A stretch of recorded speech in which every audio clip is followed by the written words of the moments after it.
Good morning, everybody. Good morning. Happy Sunday. Fun day. Welcome to Twisted Tragedies, where we follow all the twists and turns wherever they lead. I am your host, Elise. And wow, what a week. We have lots of stuff to talk about. And it's Sunday, so I'm totally in, mom mode. So I might have to be interrupted. But we have so many different things to go over. My mind is boggled. We have 2 hearings this week for Karen herself, one for the sewer turtle. But thank you, Penny. Thank you. It's my favorite sweatshirt and it's very warm. Go Patriots. Not that they're playing right this minute, but you get the gist. But wow. There are so many motions in limine still left. So many decisions the judge still has not made yet.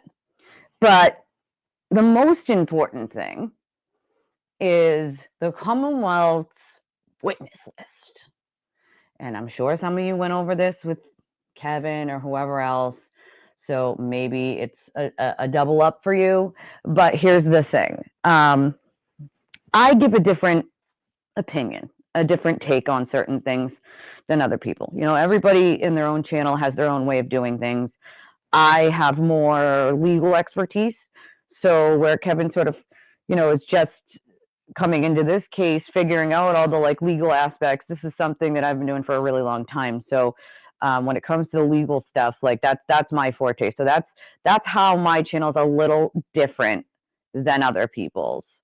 So I mean, most of you know that because most of you are here, have been here since 2023 with me. So you guys know my batting average when it comes to predicting either what the judge is going to rule on or it's pretty good. It's a 9 out of 10 usually. I did not predict that she would do the gag order because I did not think this late in the game she would do a gag order. It's kind of defeats the entire purpose. It's too little, too late.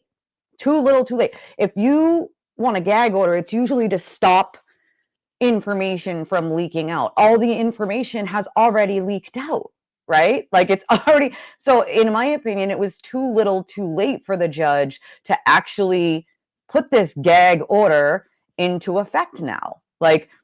You should have put the gag order 75 defense lies ago, but she didn't. So here we are, right?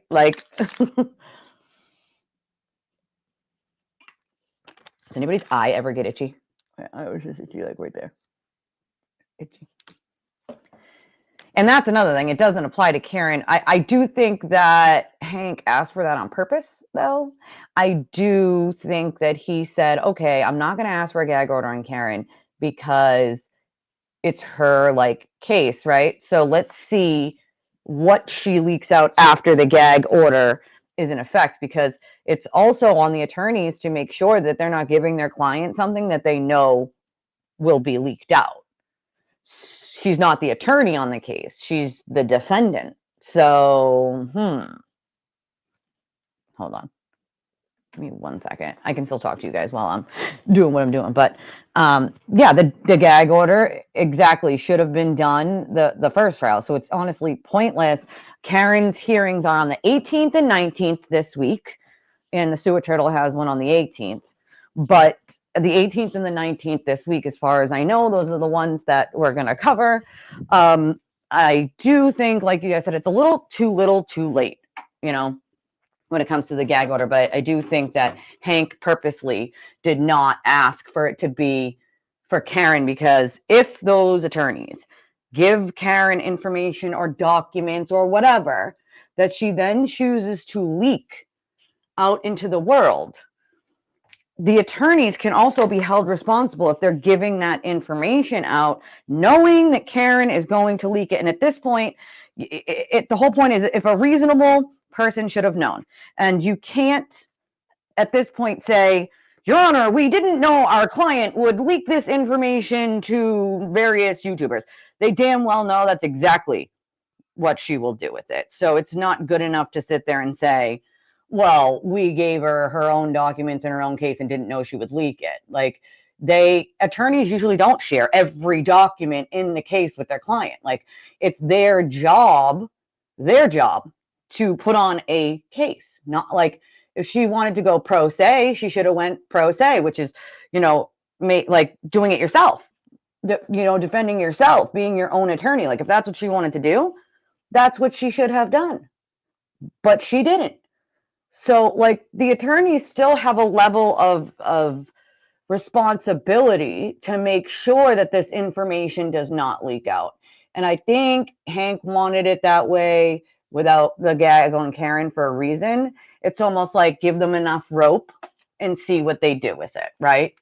Because at this point, all the information has been leaked out except for a few things that are going to be gone over in trial. Some of the phone data, some text messages that may or may not actually be discussed in trial. I guess we'll find out. So like there's very few things that haven't been leaked out. Let's just put it that way. Very few things. Most things have already been leaked out. And most things were leaked out by Karen herself, some by her defense, but all of the information, and I mean all of the information that has been leaked has come from her camp. Not a single bit of the information that had been leaked came from like the Commonwealth. Like none of it, literally none of it. So it's like, if all of a sudden they put this gag order in effect and it stops the leak, right? Like it just gives the judge another way to know like who's leaking this information and why. Like, but yeah. So here's the thing. We thought about doing like a watch party for that, but I don't really know. Like for me, okay, I don't know if any of you guys knew this, but so the word is this, okay? That, hold on. My Windows update wants to update. Like no Windows update. You cannot update right now. Sorry. Like, no, you cannot. Okay. So, sorry. I don't want it to like shut down on you guys. So, yeah. So, I mean, here's the thing. I didn't want to play the ID Discovery documentary after I was going to, and then I found out that ID themselves paid TikTokers, flew them out to watch, to screen it ahead of time, okay, and paid these people. I mean, even if it's only in flights and whatever, right? Like some people are saying they were paid, some people are not, to talk about this ID Discovery thing. Problem with that being that all of the people on TikTok that they flew out on this case were pro Karen Read people. None of them were Justice for John TikTokers. Some of them with way less followers than some Justice for John current TikTokers. So that right there made me feel a little iffy about ID Discovery. Now, shame on them, honestly. Shame on them. Like, if you guys wanted to promote it, cool. Lots of places do that. But there's a way to promote it evenly. I just have no respect for a company that clearly is not doing even promotion. They clearly want people to buy into this conspiracy. And I think that's shameful. They were going to make money off of this documentary one way or another. But it is absolutely freaking shameful that they did that. Like, sorry, not sorry. Like, so, yes, Eva, you're right. That's I was talking about earlier. I wasn't in front of the computer screen, so I didn't see you guys' stuff till I came back now. But the car data is about one of the only things that hasn't been leaked yet. The new car data, not the old car data. We know what the old car data says. But it's disgusting. I'm disgusted with ID Discovery and the way that they paid these free Karen Read TikTokers and flew them out to listen to this, to watch this, and then promote it. Why didn't you do half and half? Why did you only ask TikTokers who were free Karen Read when you knew there was plenty that were on the opposite side of the fence? Why didn't you try to evenly split it? They didn't. They didn't. And it's like, bro, did they think people weren't going to notice? Did they think that TikTokers don't talk to each other? Like, stop it. So for me, it's shameful for them. Shameful. But I do believe that she will talk too much, contradict her own story, as she has done in numerous interviews at this point. Numerous like interviews. Hi, Christina. Um, it is. It's shameful. I can't. It's gross at this point. Um,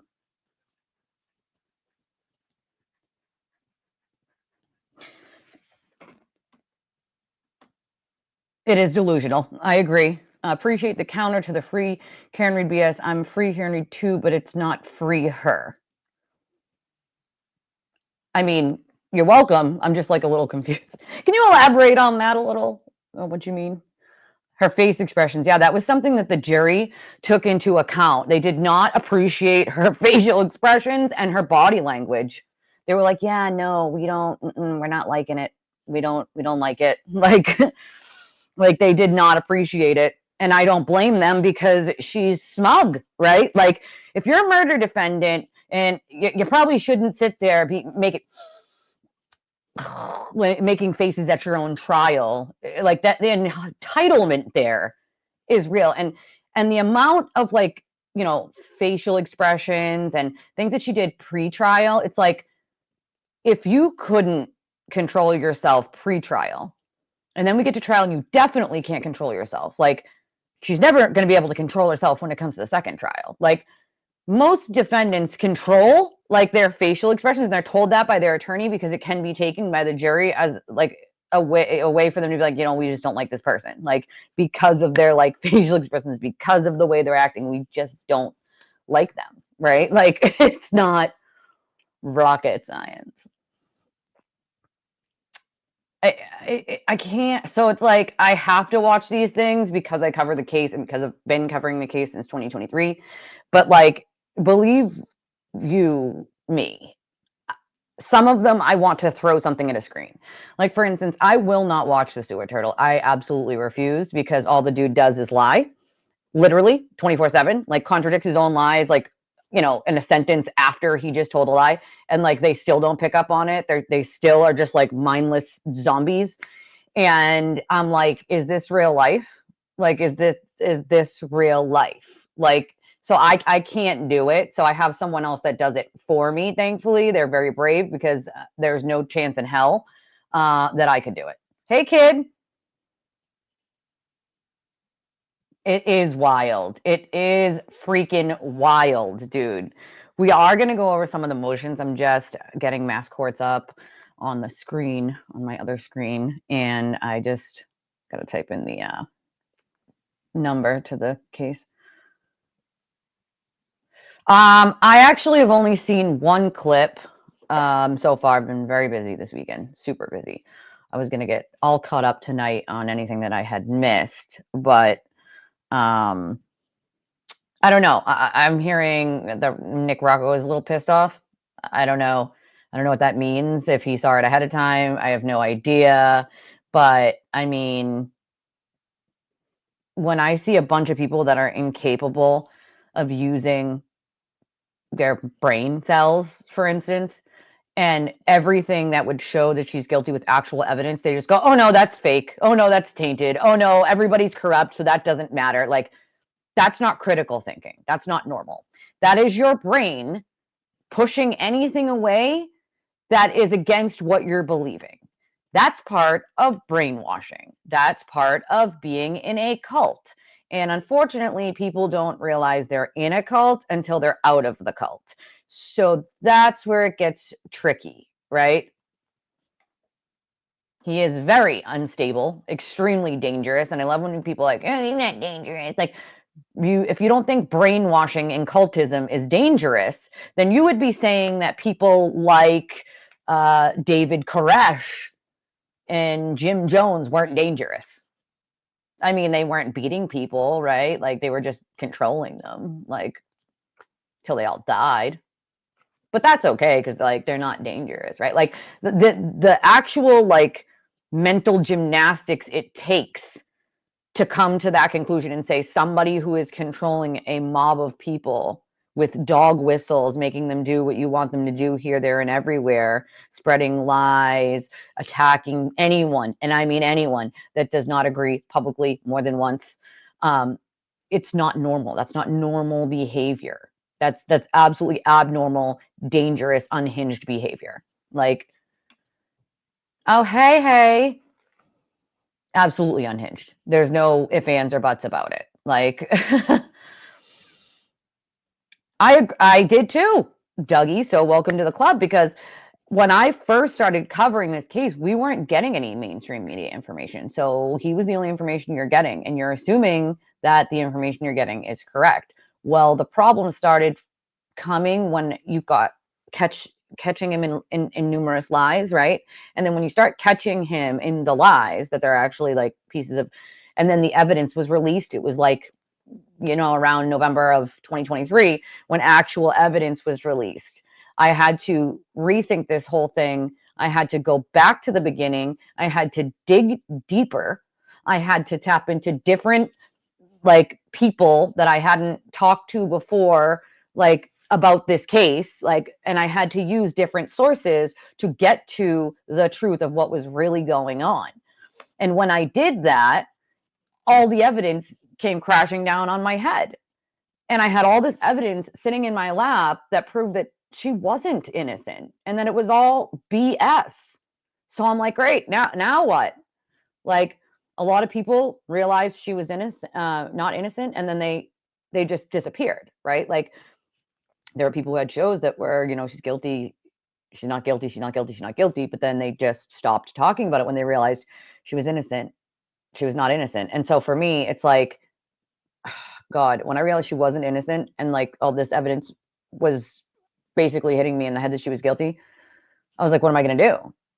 I have to correct this information, because I felt this sort of like, it's my responsibility, right? Like, it's my responsibility if I gave incorrect information to come back and give the correct information. I knew I would be crucified. I knew that I would lose probably half my channel subscribers. I knew I would lose the money that was helping me survive. But it was the right fucking thing to do, dude. Like, you can't just allow people to continuously believe something that isn't true and then let it be fed to them knowing it's not true. So that's what I did. And everything that I thought that was going to happen happened, of course. But no matter how much they tried to bully or insult, or I'm not going anywhere. I've been here since 2023. I'm not going anywhere. Like, sorry, not sorry. Anybody who knows me in person or who's been around long enough knows that, like, I am not a follower, I'm a leader. Like, there's no following along with what anyone else says. I have my own opinions. I have plenty of, someone said to me the other day, like, well, you're not an expert in law and you're pretending that you're an expert in law. First of all, I never said I was an expert in law. That's number one. Number two, if you actually go and look at the definition of expert, it says that you have to have skills, education, and experience, right, in that field. I have all of those things, right, when it comes to law, all of them. I have experience.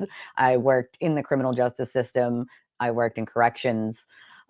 So, like, what do you mean? I have years and years and years and years and years and years and years of education. Like, I have the skill set. So, I mean, technically, I guess I would be an expert if that's what I wanted to call myself, but I don't tout myself as a legal expert. There's always going to be things that I don't even know, right? Like, I know quite a bit. I know more than the average bear. Let's put it that way. But there's still going to be things that I don't know, right? Like, we'll learn together. If there's something I don't know, guess what? We'll figure it out together. Like, that's what we'll do. We will figure it out together. Like, so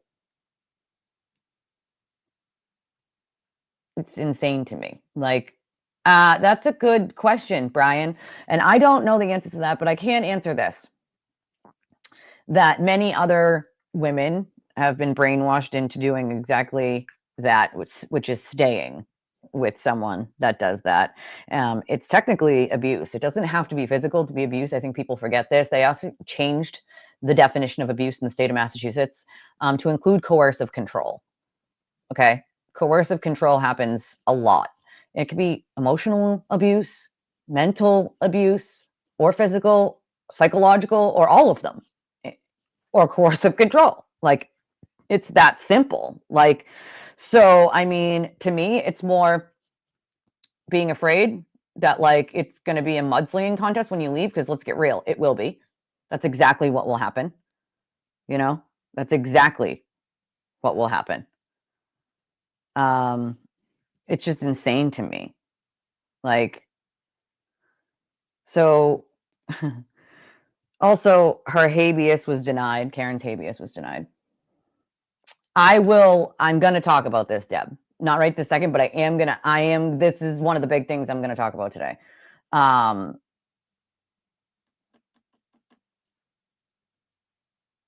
that's the thing, right? Like, if you just listen to her, right, believe her, like, the truth doesn't change. So if your story has changed a multitude of times from "we know who did it, Steve" to "we don't know who did it, and it's not for us to know."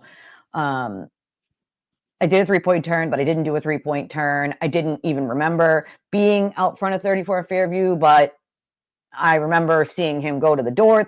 So it just doesn't add up. It just does not add up.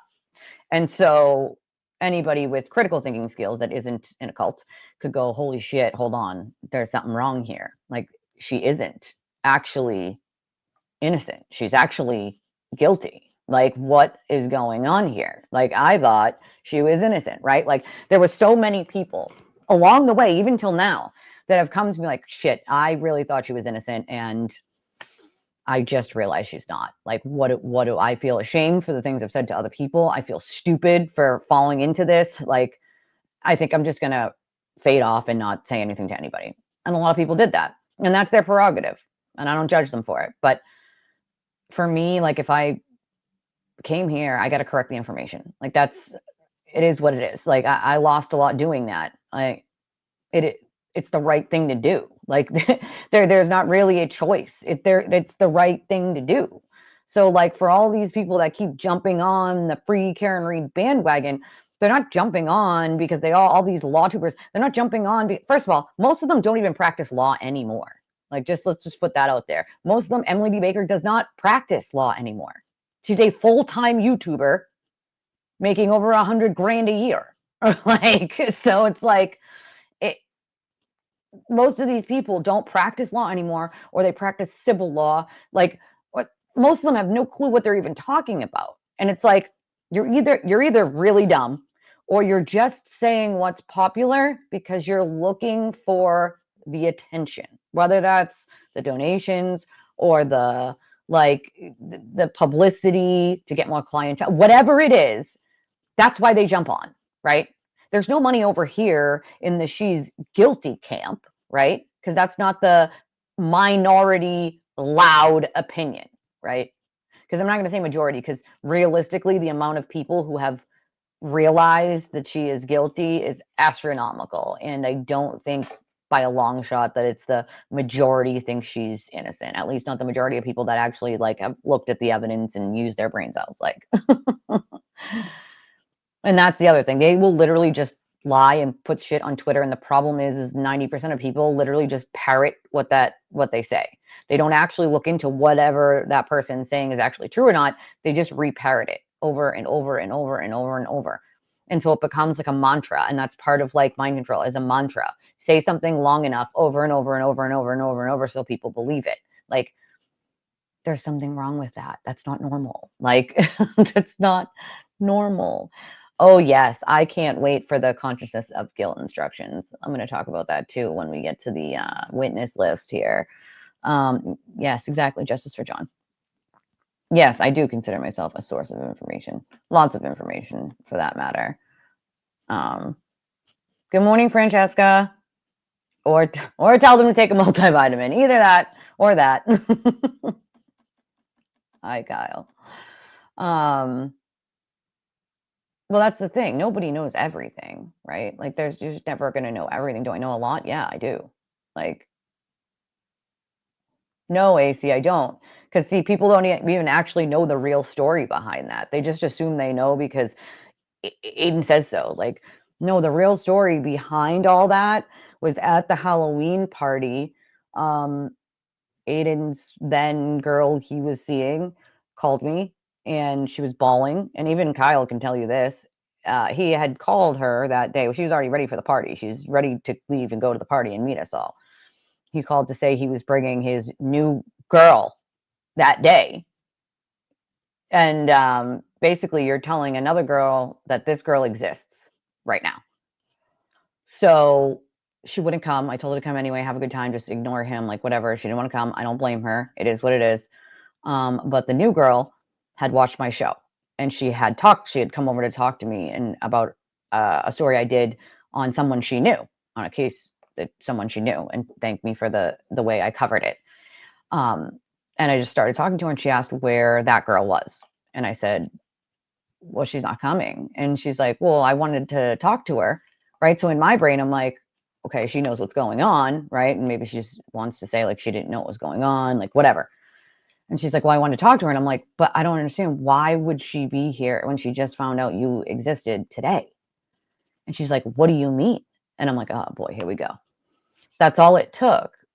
That's literally all it took for me to be public enemy number one, was to know that he was cheating on his wife with not one, not two, but a third woman who found me 2 or 3 days later, and popped into my live stream out of nowhere, who I now know.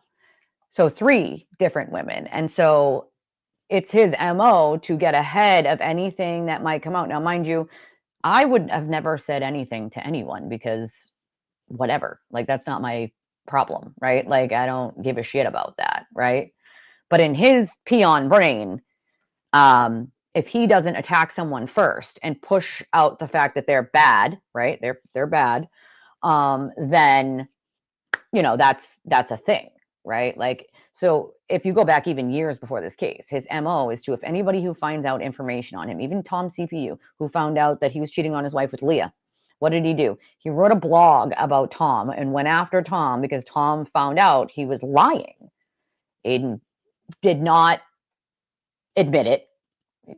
Deny, as we all know now, like he was lying, right?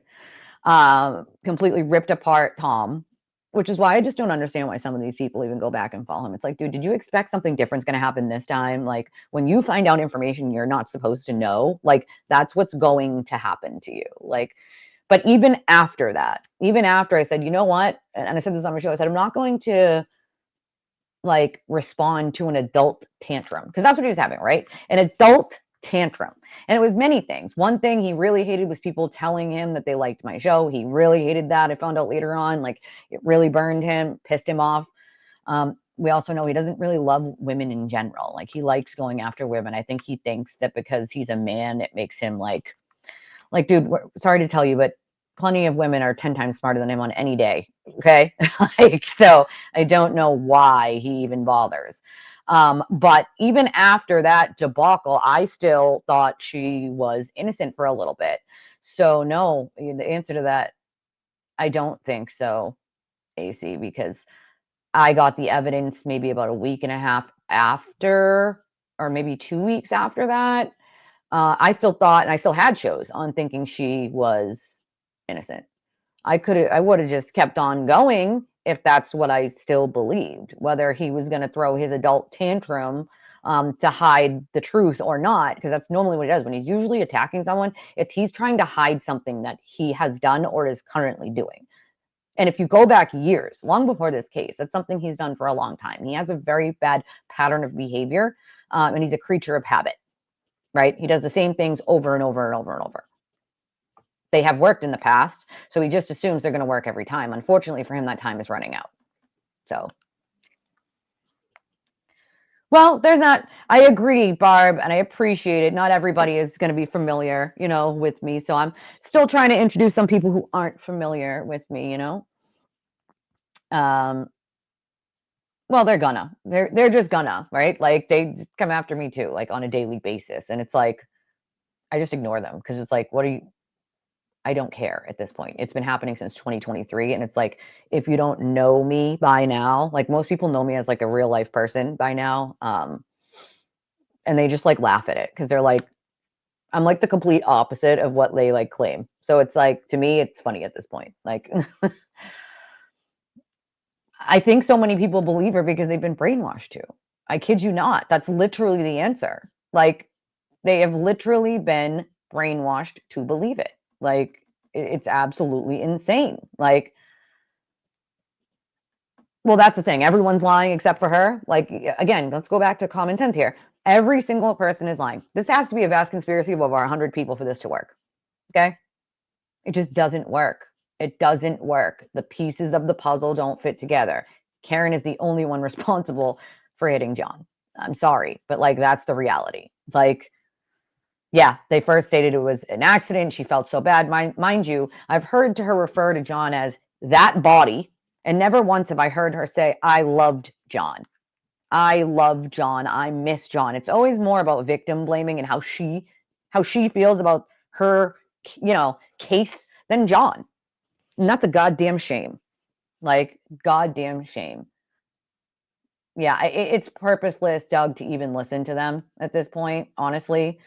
You know, I appreciate you all being here. I do. Lots of you guys know me. I'm gonna, I think the answer to that, Cox, is some people think that, how do I put this? I was in an abusive relationship a long time ago, my oldest daughter's father, and my one that needs the bone marrow transplant. And it's like a mind fuck, literally. Abuse is a mind fuck. And if you've never been in it, I don't expect people to understand, but you'll take a lot from someone if you love them, right? Abusers have no capacity to love. They just don't, unfortunately. Like, it's the truth. And he's one of those people. He's a narcissist and egomaniac. He has no capacity to give a shit about anyone else or what happens to them. Like, or if he lies, what it's going to do to someone else. He only cares about covering his own ass, bringing in as much dollars and attention as he can to himself, although he always shoots himself in the foot. It's kind of sad. Like, I have no idea, Brian. I have no clue about any of that. But that's the thing. The investigation wasn't botched. You can't say it was botched just because they didn't do things the way you think that they should. And that's another thing that starts to get me is when people don't actually realize how like investigations work. Could they have done a better job? Yeah.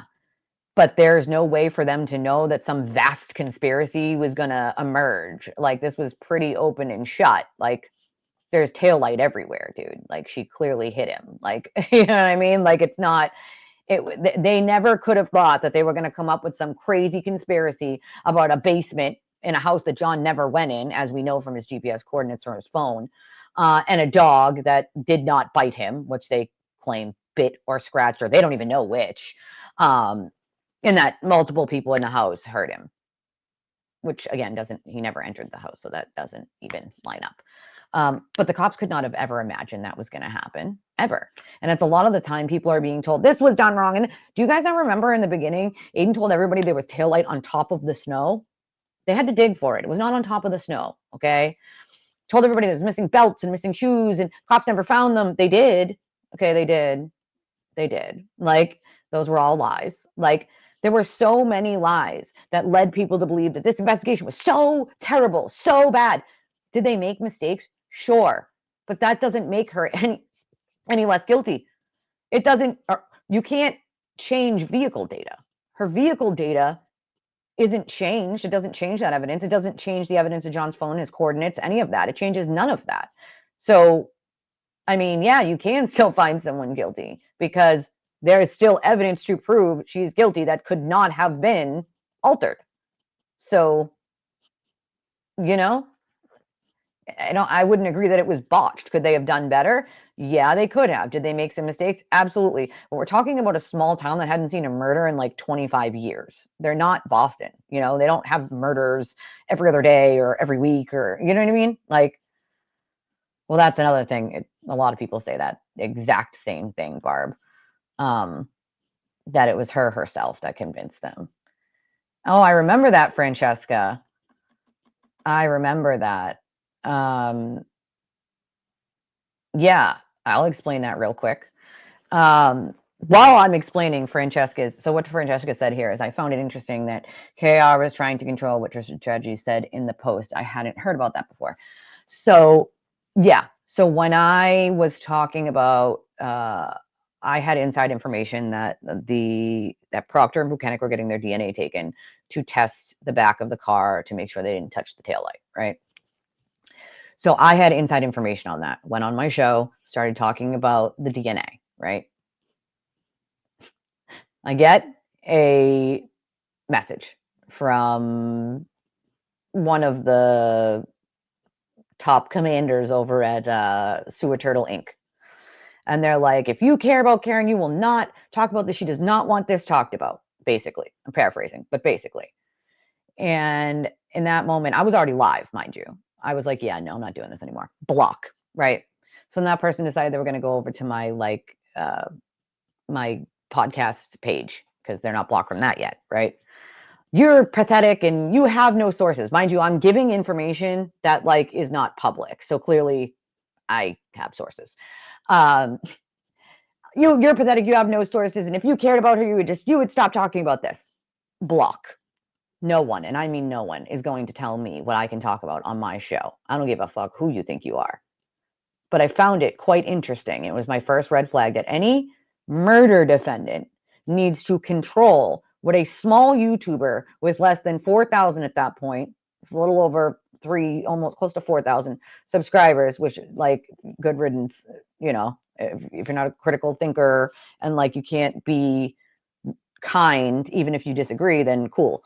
But you have to control a small YouTuber of that size and what they say on their YouTube channel, then there's something not right here.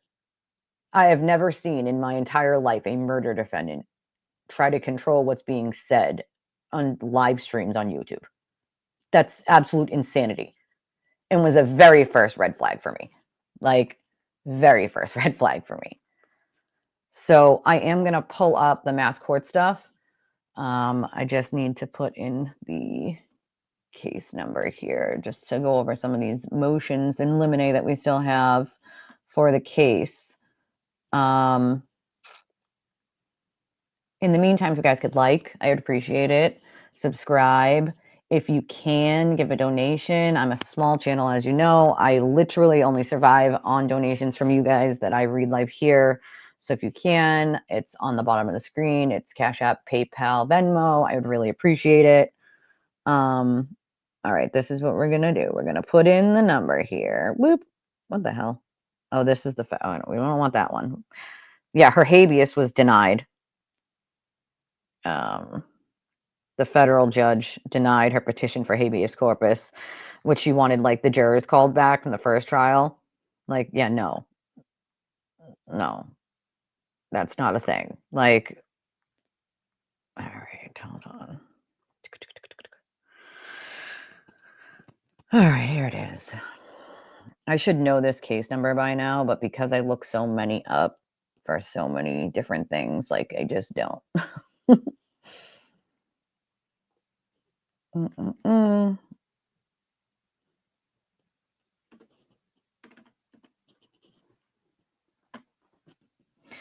Oh, for the love of God.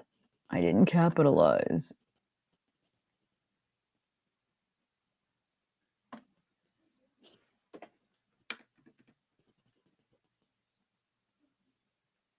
Sorry, guys.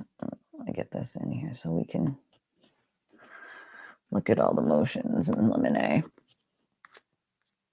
It should be popping up. So what is the problem here? Docket number 222-CR0117. Okay, what's the problem?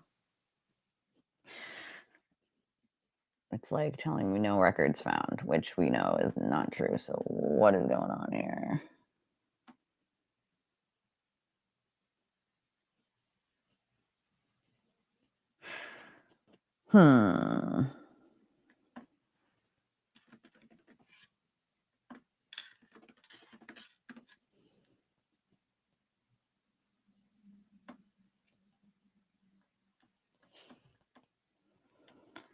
What in the hell?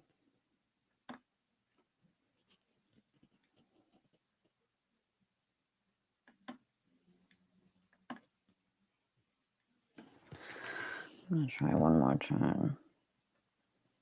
Oh, wait. This was the...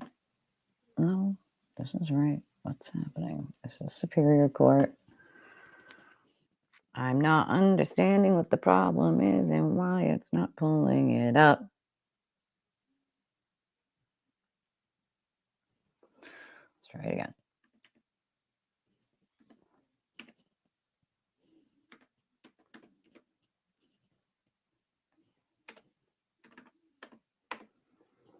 No records found. I am so confused here on why it is doing that.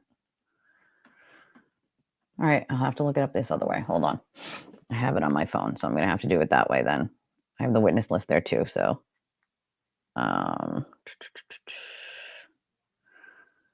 So also the defense is asking the judge to reconsider her denial of James Crosby, which is the Commonwealth's expert, their dog bite expert. Like, yeah, that's not going to happen. Let's just make very clear that she isn't, like, their motion of reconsideration will be denied. She's not going to exclude the Commonwealth's dog bite expert. It's just not going to happen. So, like, they can throw as many things at the wall as they want, but it's just not going to happen.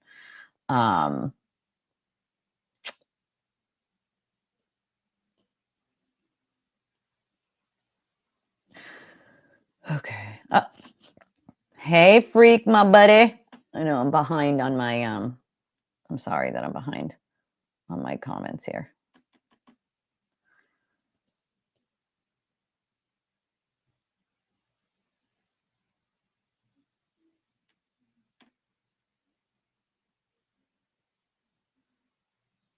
Wait, what? That happened? You guys hear about this? I did not hear about this. That's interesting. Insane in the Membrane. Yeah, I heard the song too. Yeah, well, that's the problem is people don't, Deb, believe in institutions anymore because they have had so much corruption. And I totally agree. Like, I'm not saying that there isn't corruption in a lot of these government institutions. I'm just saying in this case specifically, there's no giant conspiracy. Like, there just isn't. Like, there just isn't.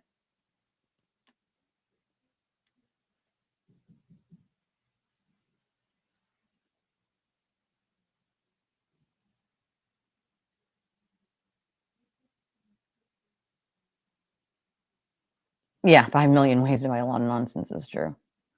That's the problem, Freak. To take like a sliver, like a tiny sliver of actual truth, or something that sounds like it could be true, and that's how they rope people in. Yeah, I mean, let's remember in the federal investigation that I told everyone, hey, potluck, that was over a year ago, which I knew a year ago. They didn't find anything but mean texts. They had mean texts from Proctor. That was the federal investigation. That's all they found. Literally. That's literally all they found. So I just don't get like why anybody is still believing that anything other than that to be true. It just doesn't make sense to me. Like, it just really doesn't. I'm sorry, I'm trying to pull up this stuff so we can go over the motions. Because I think it's important to go over.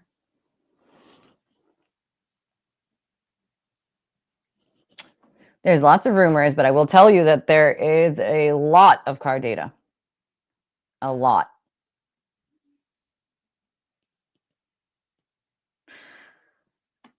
Someone you've never met, never would predictably meet, suddenly appears on social media with a picture and username that goes at your family. Is it brainwashing or indoctrination? I don't know, maybe both. But I mean, again, a lot of these people have never met any of us a day in their lives and continue to harass and bully and cyber stalk us. Like, you've never met me a day in your life. You probably will never meet me a day in your life.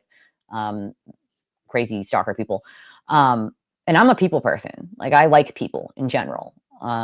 So, but it's like, if you can't make your own opinion on things and you have to take what someone else tells you to be true, then you don't think for yourself. I will never take someone else's opinion about someone and adopt it as my own. I make my opinion when I meet that person and I get to know that person. That's it. Like,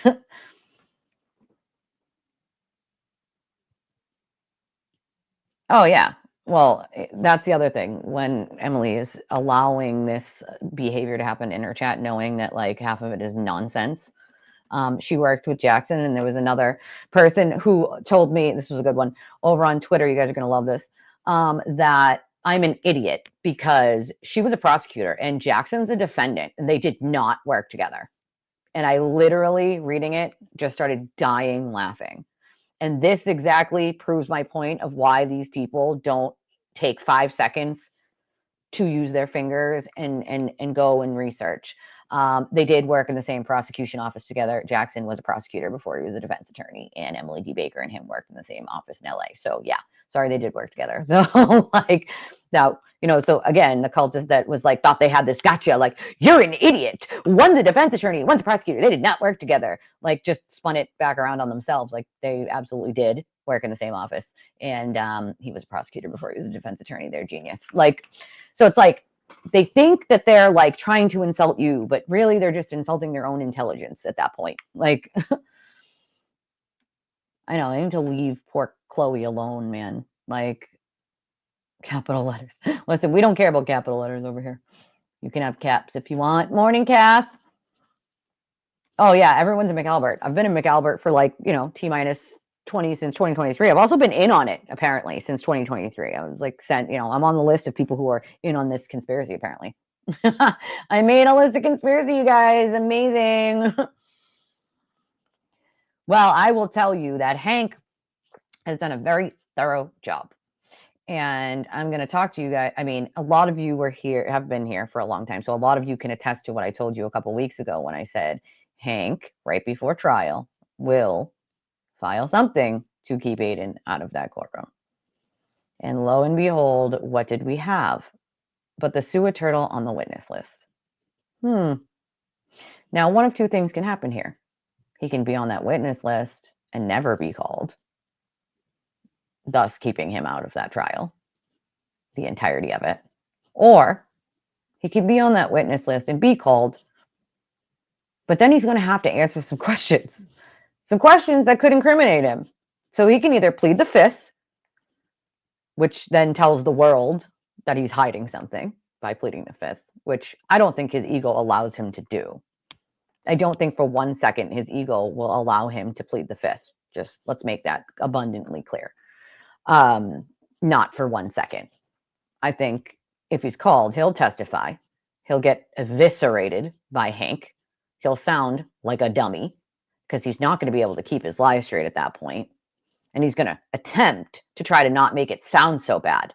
But by attempting to lie and trying to make it not sound so bad, you just look dumber, right? Like, so you can do one of two things. You can plead the fifth, or you can answer the questions, and the whole world is going to know what you guys did.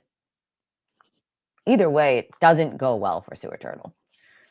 Either way, he either doesn't get to sit in on the trial. I just want to tell you guys, I have no faith whatsoever, about zero faith, that he will follow the sequestration order to be sequestered as a witness. I don't think for 1 second he won't be online, because I kid you not when I say he bleeds the internet. And if he can't be on the internet, he's going to have a mental breakdown.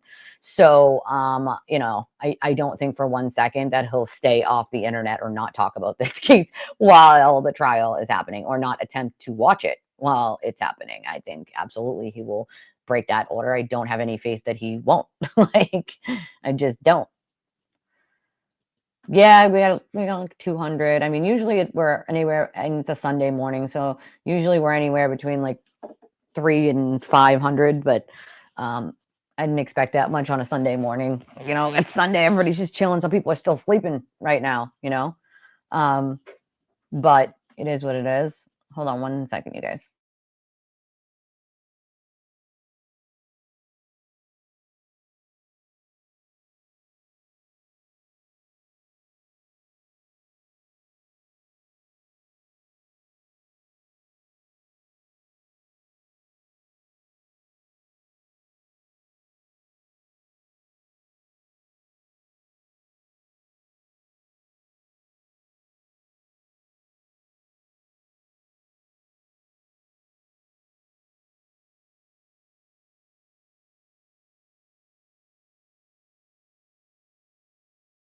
me 1 second, guys.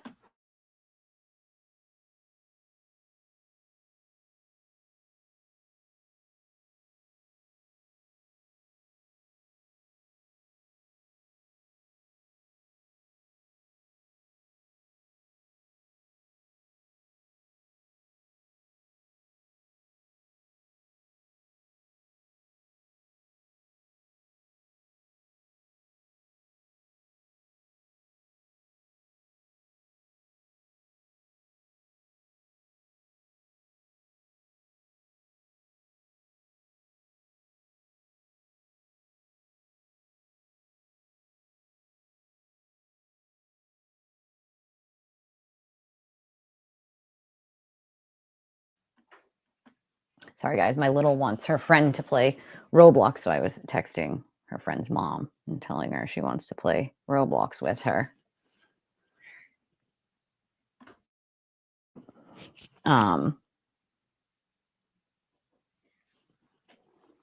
I have no faith in him not breaking that, being sequestered as a witness. I just don't think it'll happen at all.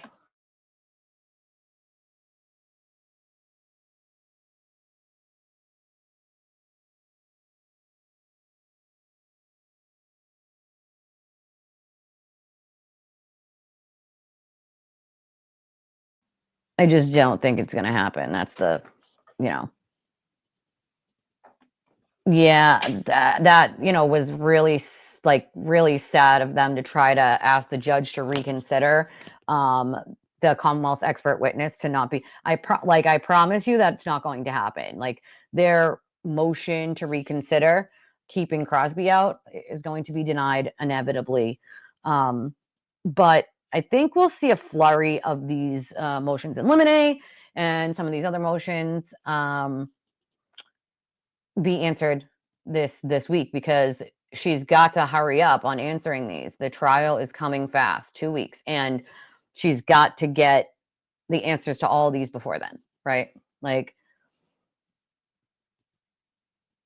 car crash. Oh man.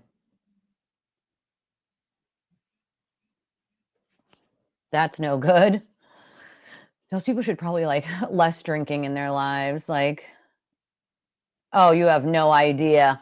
It's like way beyond like adopting Proctor's kids and like all the crazy crap he says. It's like, it's all to garner attention. And it's like, bro, if that's the kind of attention you want to watch, like, there might be something wrong with you if you think that that's like cool or funny, or like, it's not. It's not. Like, it's amazing to me. Like, and I've talked about this before, he'll literally go on and tell people, do not send me less than $5 or I won't read your donation. Like, for someone to be that greedy and ignorant and just ungrateful for what people have given him at this point, it amazes me. I'm lucky to make, $40, $20 a stream. All right.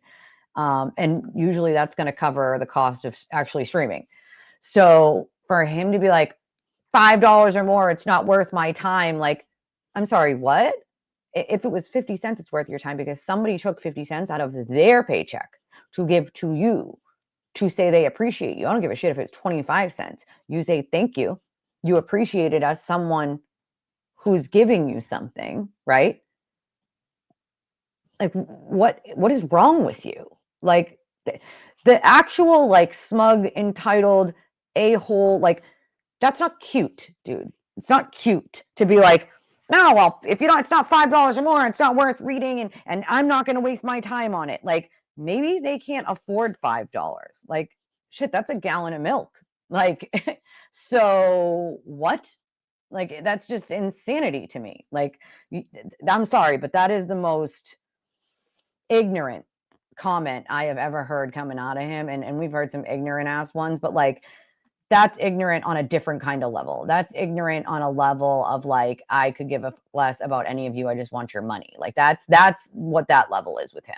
Like, it's gross. Like, I do love when people tell him about himself. He doesn't like it. He freaks out. It's and that's another thing, the ridiculous things they say and people actually believing it. No, they still haven't decided who the killer is, Potluck. They just, they don't know. They have no idea. Like, I have no idea. Marshall Applewhite, I can't. Hilarious. Yeah, well, that's the thing. You're not hearing them go on and on and on about that car data, are you? There's a reason. Everybody remember that. There's a reason why. There's a reason why you won't hear them go on and on and on about that car data.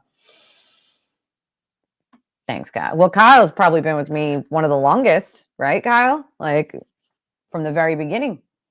So, well, I definitely think a lot of them have some mental health issues, but there are a few over there that are decent human beings that like can actually disagree with someone and not do it in a way that is ignorant as all hell, and not like when you have no argument, that's when you start attacking someone's looks or their whatever. Like that's when you're done. That's when you have lost the argument. Okay. And they do that a lot. So it's like,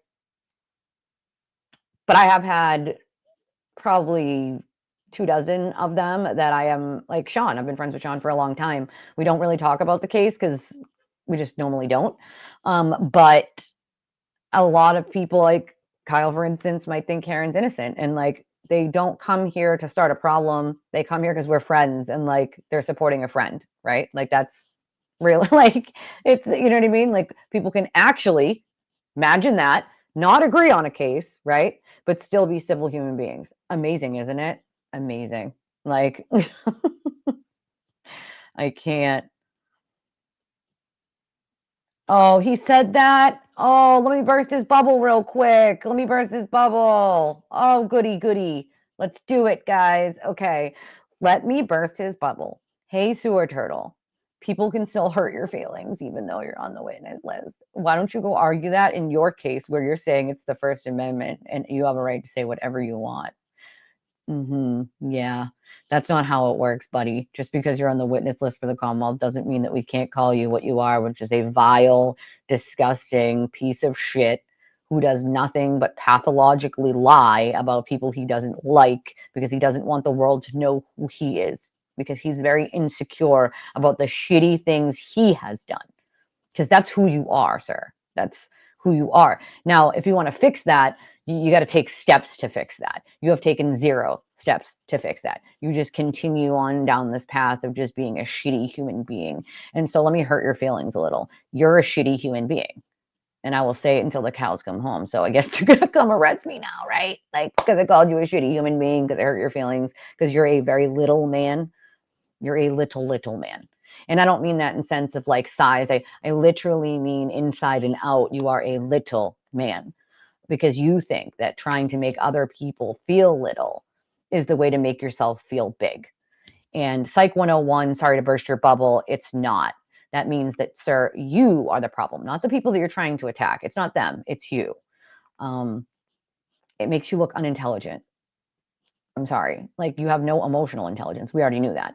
But the amount of intelligence that you actually have when it comes to anything that has to do with a trial or legal or anything is so freaking epically funny to me. That if I thought about everything that you told these people that they actually believed, like that if Karen was found innocent, that your charges would just magically evaporate into thin air. They would just disappear and you would no longer have a problem. That is like so false that like no attorney could tell you that, because please tell me that your attorney told you that, because I mean, not only that he should already be disbarred for the amount of lying he has done to the court, which is probably why he has numerous BBO complaints, but and he lied to the prosecutor. We know that, right, Bradel? You did that, and somebody went to jail for 30 years, I think it was, for that. So got out eventually, but like he had a part in that. So you know, we all knew Bradel was unethical, but if you're really telling your client that his charges would evaporate if Karen was found not guilty, like you should go back to law school, sir, because like I don't know, I know you're trying to like keep him happy by just like lying to him and making him think like everything's going to be fine, he's going to win everything. Like it's not going to happen. He is in big trouble. There's lots and lots of evidence against him. Why don't you ask your client how many times he's lied to you, sir? Mr. Bradel, ask your client what's in his phones. Mr. Bradel, why don't you ask him what's in his phones? Ask him how many wiretapping instances are in his phones. Ask him how many instances of blackmail is in his phone or extortion is in his phone. A lot, just a lot. So I hate to burst his bubble, but we can and we will keep calling him out for being the lying piece of shit that he is, whether he's on the witness list or not. So I love that he argues against his own argument. It's amazing to me. He does it all the time. And I'm like, you know that they're going to use that, right? Like, please say that. Please get up on the stand and say that. Say that, please. Do it under oath. Say it. Say it. People can't hurt my feelings while I'm on a witness list because it's witness intimidation. Please say that. I double dog dare you to say that under oath, sir. Please. I would absolutely hate if you said such a thing. Don't do it. Like, come on, man. Stop it. He's not a victim, so he can't get a victim advocate. He's not a victim. I've been an advocate for 18 years. Like you said, you're not a damn victim, sir. You've made victims, but you're not. That was probably the funniest thing I've ever read in my life. Hank is amazing. Hank is amazing, and people are in for a very rude awakening. Like, oh man, I'm sorry about that, Francesca. I've heard a couple people say that they were attacked over there, and she just like let it happen. Like, no, we're not doing that. We don't do that here. This is like a family here. Like, I have such a great community of people. Like, it's like every creator, right, has their own community, right? There are some communities that are just vitriol and just hate, just spewed all the time. Like, that's gross, right? But this community is so amazing. These people are so amazing that I don't mind spending 3 hours here, even if I don't make a single penny, because I'm telling what's the truth, right? And that people need to know. They also need to know how to break down the law in a way that everybody can understand. What motion means what happens next? What's a motion in limine? What's a motion to reconsider? Like, these are all things that I come here to try to help people figure out, for them to understand it in a way that's easy for people to understand, because legalese is not easy to understand. It's a fucking pain in the ass. For me, it's easy just because I've been reading it for so long, but I try to help people understand, like, what happens next? What does this mean? Like, et cetera, et cetera. So, I love my community. I love my community of people here. I always thank them tremendously when they do support my channel, whether it's likes or shares or sending a donation, because they know that that goes to my everyday life. That goes to food in my fridge, toilet paper in my bathroom, and socks for my children. It goes to getting back and forth to the hospital for my oldest, who needs a bone marrow transplant. Like, that's like, this is the reality of, like, mine go to actual real life costs, real life things. Like, Aiden throws his out a window and, probably buys hookers and blow. I'm just guessing here, but it seems like something he would do. So I don't know, but people they love it. They're like, yeah, let me give this man money, because that's like so super duper smart. Like, it amazes me what these people think smart is. Like, the amount of money that they've given Karen while she's using pro bono attorneys that don't need to be paid. What's the money for? For over $100,000 at the Omni? Like, what are the donations for? She doesn't have to pay attorneys. So what is the money for? Like, and let's not forget that not all the money is in her defense fund. She gets sent thousands, 5,000 at a time on Venmo and Cash App. Like, that's just the realization. Thank you. So I have a $10 donation. Thank you. I believe this is Potluck. I appreciate you very, very much, Potluck.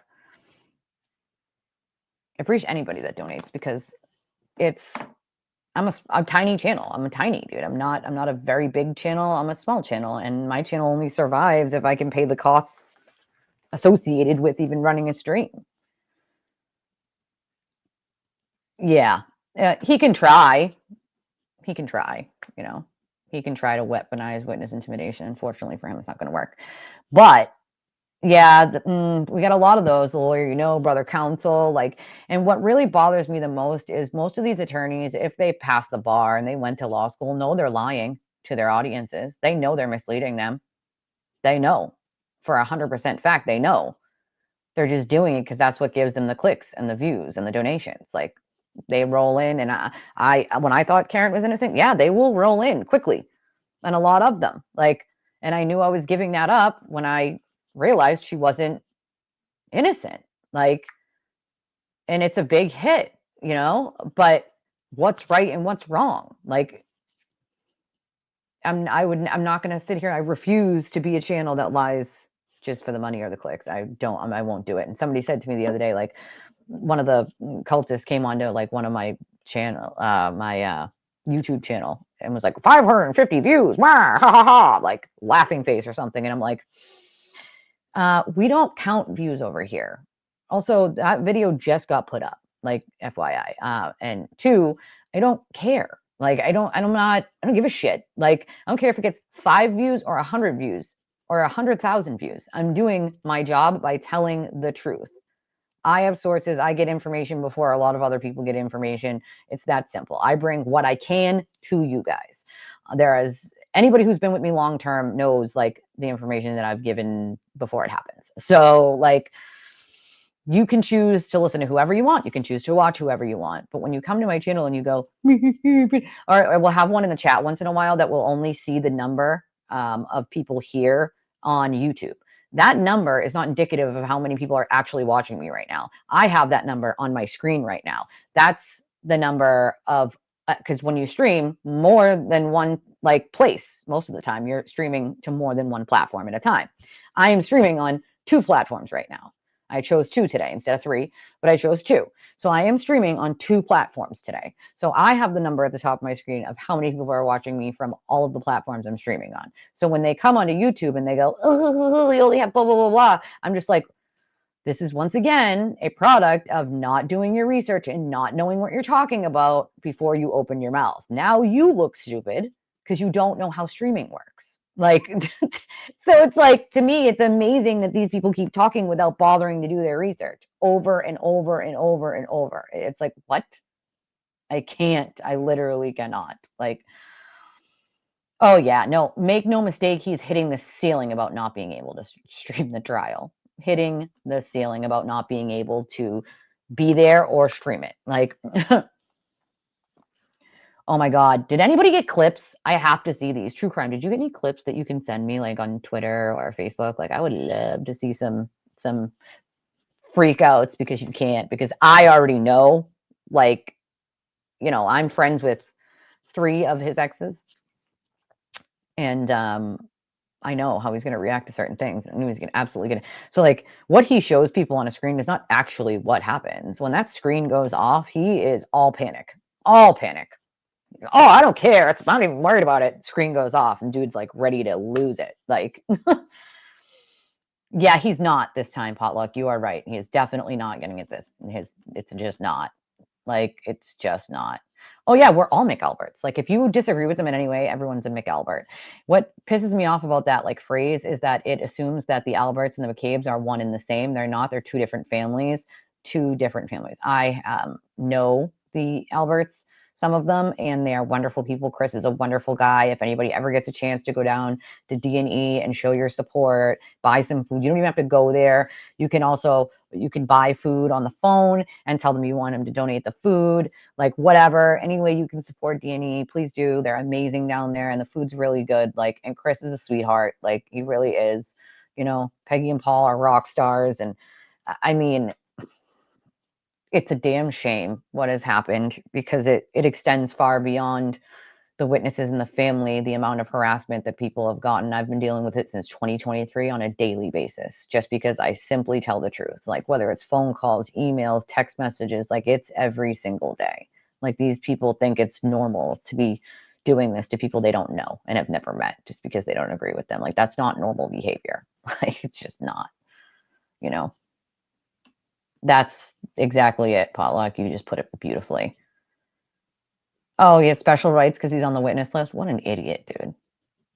He doesn't get a police escort just because he's a witness. That's not how it works. Wow, what a dummy. Wow, what an absolute... And this is the shit people actually believe. Like, I cannot. Like, okay, so I will tell you, okay?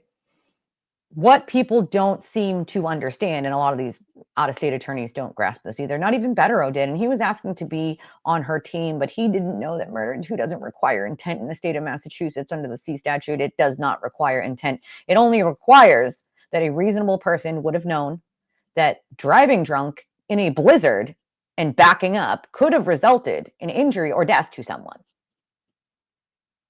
That's it. Does not require intent. It does not. So I think they absolutely can get a conviction on murder too, because it doesn't require that they show intent. If it required that they show intent, I think it might be a little tricky. But with the new car data, maybe not so much. But I think they'll get it on the murder too, because it doesn't require intent in Massachusetts. It just requires to show that a reasonable person would have known that DUIing in a blizzard at night in the snow and backing up could have resulted in death or injury to someone. So that's my opinion on that. Yeah, I don't blame you. I don't. But if you're interested in the law, dude, read. I know it's like cliche, but like the best way to like learn about it is just to start reading, Like start where you're like most interested and then just move on from there. Yeah, my little one is 7. She loves Roblox. Loves it. And it's the weekend, so she knows she's allowed. Hey, Beach. I know I'm behind on my comments by like 20 minutes, so I'm going to try to skip some. But if there's like something super important you want me to address, just write it again. Oh, he did. Yeah, that's not how it works, sir. He doesn't get a victim advocate. He's not a goddamn victim. So what a pathetic loser. Like, I can't. Yeah, I streamed the whole trial last time. We will do it again this time. Yeah, he said it again last night. Again? Oh my God, I can't. I literally can. That is just so sick. So sick. I can't. Bingo, Beach Dance. He's afraid to lose his ridiculous amount of income. Like, oh yeah, was that the Meredith's turning 35 thing? Like really? It's like it's getting so like pathetic. It's ridiculous. Like, here, get a signed mugshot of a murderer. Give her $35, please. Everyone send Karen me $35 for a signed mugshot of a murderer. Like, that's just so smart. I don't even know how anybody watches Little, because literally, like, her facial expressions and her condescending tone makes me want to punch a screen. Like, and also like her lack of knowledge of the law makes me want to scream as well. Like, she has no effing clue what the hell she's talking about. Like, and again, she doesn't check any of her information. She just parrots it straight from whatever Aiden says, which is so ridiculous for someone who was an attorney or is an attorney to just parrot shit someone else said, not doing your own research. Like, no wonder why you only do civil law. Come on now. Like, he might be. We've never talked about that. He might be, but I think a lot of people might be. I mean, there's a good chance on the 18th when he gets arraigned, they could ask for a bail revocation. And I think that I don't know if he talked about it last night, probably not, because he's too afraid. But they absolutely can ask for a bail revocation when he is being arraigned on that new charge. And that arraignment is happening on the 18th. So if Cosgrove wants, Cosgrove can say, Your Honor, I would move for a bail revocation now that he's being arraigned on the charge. Usually they don't move for a bail revocation before he's arraigned. So now that he's being arraigned, there's a very real possibility that Cosgrove asks for the bail to be revoked because he has picked up another charge while being out on bail. Will he? I don't know. But we should keep an eye on that, because if he does, I don't think that the judge wouldn't consider putting him back in jail. You caught another charge, and you did it in a way where you knew exactly what you were doing. You did it on purpose, and then you whined and cried because you got caught. Like, did you think you weren't getting? You're right in front of a camera. You recorded it. Like, in my opinion, everyone involved should have been charged. So they're lucky they skated. Because if I was Cosgrove, I would have charged all of them. Like, well, let's remember that he's going to be drowned in civil suits for years to come when this is over. When Karen's case specifically is over, watch how quick those civil cases drop on him. And he'll have defamation suits up to his eyeballs. So most likely he will have to also remember, and I always bungle this name, Mr. Waters. I don't know if it's Ryan or Ryan, the way it's said, but That case is about to come to a close, and he already got judgment.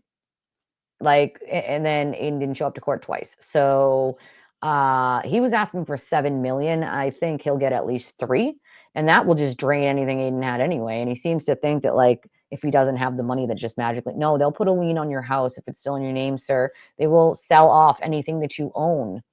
And if he asks for something else in return, as if you can't pay that amount, he wants X, Y, or Z, they'll give it to him. So I don't know. Maybe living in a box sooner than we think. It's all right. The cult will take him in, just until they get sick of him, you know. Yeah, I was really shocked about that judge being so lenient with him. He's not a satirist. He is a terrorist, in my opinion. There's nothing satirist about it. It's a joke, and he terrorizes people. It's that simple. But Cosgrove absolutely can't. But that's not going to be the same judge, though, Francesca. It's not going to be the same judge. It's going to be a different judge. Oh, I am. I'm gonna hurt his feelings this entire stream. Like, I'm gonna. Like, he thinks it's okay to just do the things that he's done to people continuously, including his ex-girlfriend, who he's trying to civilly sue to shut up right now. He's civilly suing her, y'all. Okay, because she had the balls to get a restraining order on him and actually call the cops. And he, for the first time in his miserable life, he was held accountable for the things that he did. So now he takes it out on her by trying to make her look like she's the bad one and she's the one who's lied this entire time. Well, I hate to burst your bubble, people, but that is the opposite of what is true. The opposite of what is true is he is the one who is a shitty person. She has not lied about anything. And now she has to fight this civil suit made to shut her up about an alleged rape. So, yeah, she does have a legal defense fund that she desperately needs help with. It should be pinned on my Twitter if anybody wants to help or has helped before and can help again.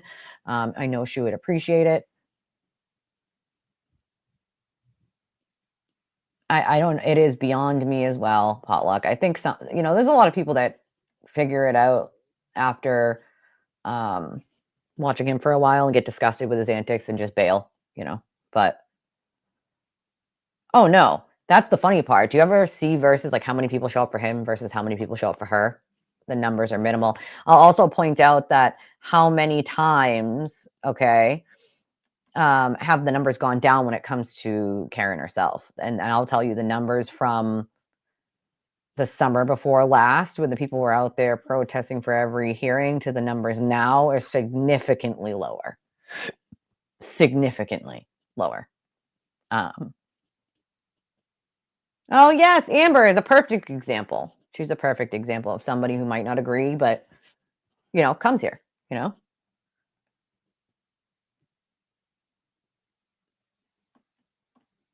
Oh, well, they will. You won't see the ones from the defense, though, because those are protected. But with Karen, you might see the ones between him and Jackson United, but I think those ones, I think those were mostly phone calls. I don't think there's any text there. It is. It's just like calmer, much calmer. Like, it's a good question. That's a good question.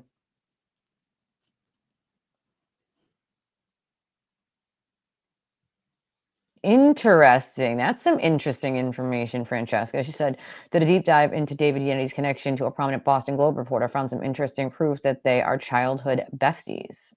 Thank you, Amber. I appreciate it. It is a family. It's what we have over here, family.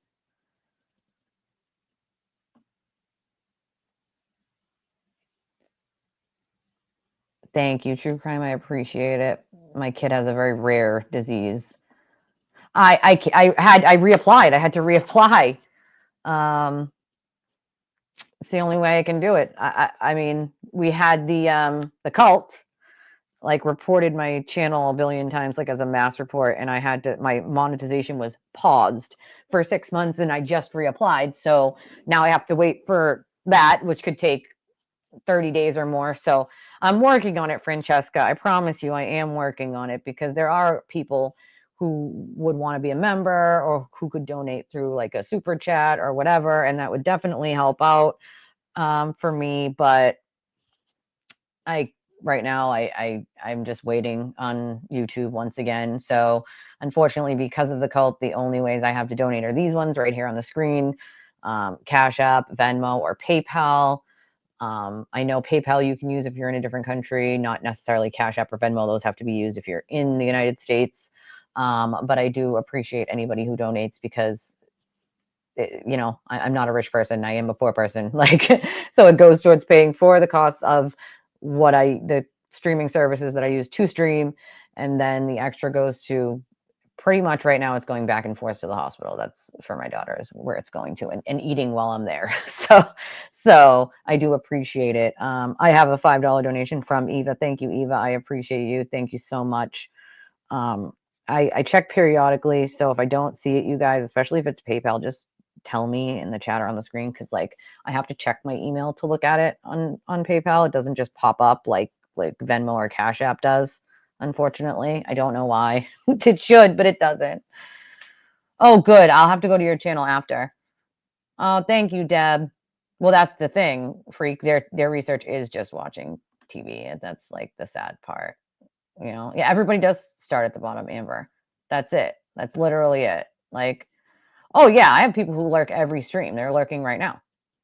And then they have nothing better to do but like literally go on their like channel and then try to like, or their, whatever social media, and then try to like spin what I'm saying in some way to make it sound like they want it to sound, or take it they want, you know what I mean? Like, and it's like, if that's all you have to do all day, like you need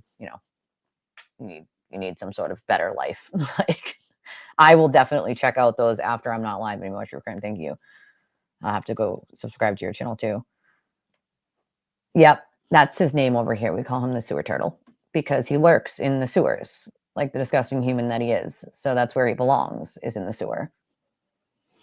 Oh, I can't wait to see if AJ will be sanctioned for lying and candor to the court. I think, though, she needs to do it now. I think, like Bishan said, will it happen after trial? I don't know. This judge is unpredictable when it comes to actually putting the hammer down on stuff like this. I can pretty much predict what she's going to rule on one way or the other on other stuff, because she's basically ruling any other way that most judges would rule, except for a few exceptions. There are a couple motions the Commonwealth filed like earlier on that I thought those were pretty cut and dry, should have been allowed right away, and they weren't. So that was weird to me. But she should have nipped in the butt Jackson and Yannetti lying a very long time ago. There was no reason on planet Earth that she shouldn't have nipped it in the ass when they said the feds won't let this go to trial in good conscience. And the feds then had to make a statement that day saying that is not what happened. We did not say that. Like, she should have nipped it then. She should have nipped it in the thousands of other times that they gave misinformation to the court that she knew was untrue. But she didn't. So now here we are. And I think, like I've said before on my show, I think she has two choices here. She can do nothing, which then invites every other pro hoc vice attorney or any other attorney that comes into her courtroom even to just toe that line and step over it numerous amount of times because they know she's not going to do anything. Or she can drop the hammer like a normal judge would and say, you lied in my court, and then you continued to lie in my court, and I am going to sanction you.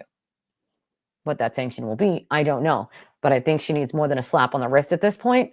She was very unhappy at the last hearing with Jackson's answer when it came to why he was still saying that Fanning was inside the building when he knew he wasn't, why he signed a motion on the 21st under pains and penalty of perjury, saying that when he had already been told by the court that that was not true. She said, I'm not satisfied with your answer. Why? Because he lied again to the court, to the judge, to her face. And she knew it. That's why she said, I'm not satisfied with your answer. You knew. Like, he knew. So it is what it is. Like, they did not have anything to hide. I literally promise you, they had nothing to hide. Nothing. Like, so I don't know if she'll wait until after trial. I think she needs to not, though. But it's also her job as a judge to keep the trial on course for trial. So I don't know, Thank you, Bella. Well, let's see. I said this in the first trial, and I'll say it again. The jury needed to be sequestered. They needed to do a deep dive into these jurors, and I think Hank is going to do exactly that, But let's see, I guess. We'll find out, I don't believe they're not getting paid either. I think what they did was agreed for the first trial that she would pay way more because of whatever the house is worth to give them all that. Then they could just say they weren't getting paid for the second trial. I think that's what happened, to be honest. I think that they will convict her in this trial. I think Hank has done a hell of a job. And I told you guys a very, very long time ago, before he ever appeared in this case, that when he did appear in this case, that you should watch him, and you should watch him carefully because he commands a presence and he is a very intelligent lawyer. Okay, the man is freaking brilliant. He does not miss a beat. And I meant it.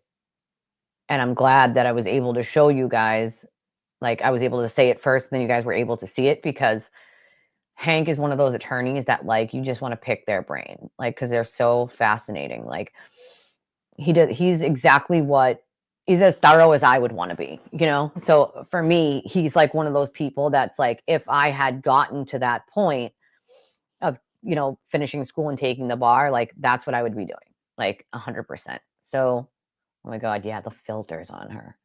I think everybody uses filters, but the filters normal people use just clean up your face. So, like, I have like a little bit of redness in my cheeks from rosacea and psoriasis. And so it just cleans up the redness and just makes it more even.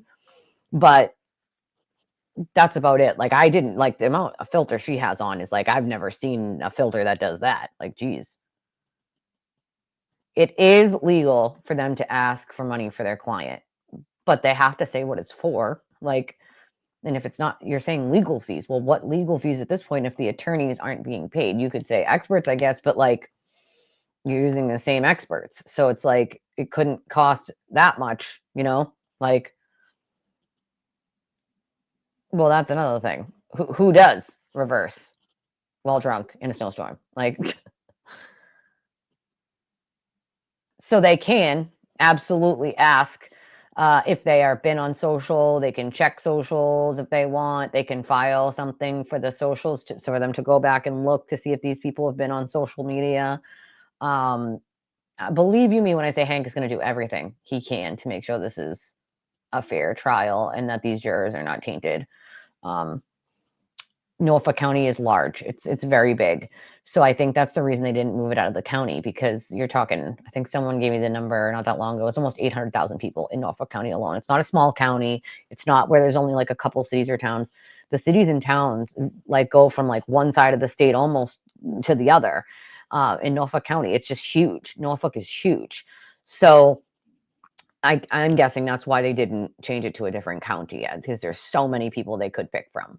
So, I mean, there are people who haven't heard of this case before. So I'm just hoping that they check, because that one of these people are going to try to lie, just like they did in the last trial. And you had at least 3 of them that we know of that were not honest. So let's see, Oh my God, shut up. He said, that is amazing. He mentioned the bail revocation and said that this show might be his last. Oh, except for the bus stop ones, right? Those ones are okay. The ones where he's afraid he's going to get arrested every morning, so he does those. Listen, I intend on having popcorn because I will be streaming the trial, but my closest confidants are invited to come on over, and I will have plenty of popcorn and snacks so they can watch while I'm streaming as well. They'll take his canteen money. That's the funny part. If he has any judgments against him, like that, bye. I think she has no choice but to sanction him. She just doesn't. You can't just let that slide. You can't. So if she doesn't sanction him now, I think it will be at the end of trial, because you cannot just allow an attorney to do what he did and just skate with it. You just can't. Like, well, that's another thing. It's like he sits there and downs everybody else for like, this person's a criminal and this person's a ratchet and this person's. It's like his famous thing to do is like, oh, well, these people are poor. Yep, poor and proud of it. Yep.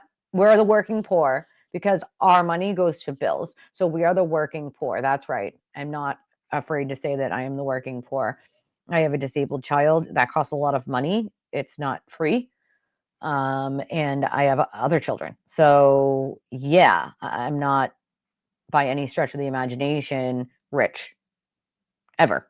Like, but what I can say is whether you're rich or whether you're poor does not differentiate what kind of person you are, how smart you are, whether you're kind or not. Like, that means nothing. So this thing that he has fed these people, which is whether you're rich, whether you're poor, like, you've all gotten, you know, he likes to push that like poor people are like less than, right? Like, bro, Einstein didn't go to college.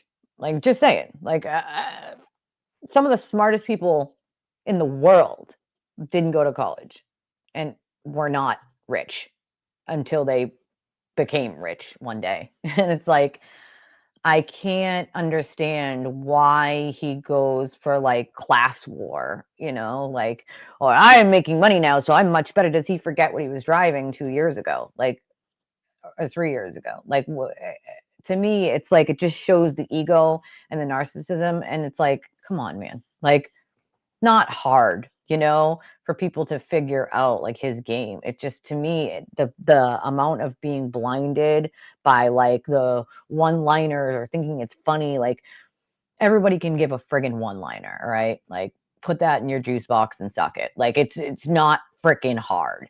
But what everyone apparently can't do is have some goddamn integrity.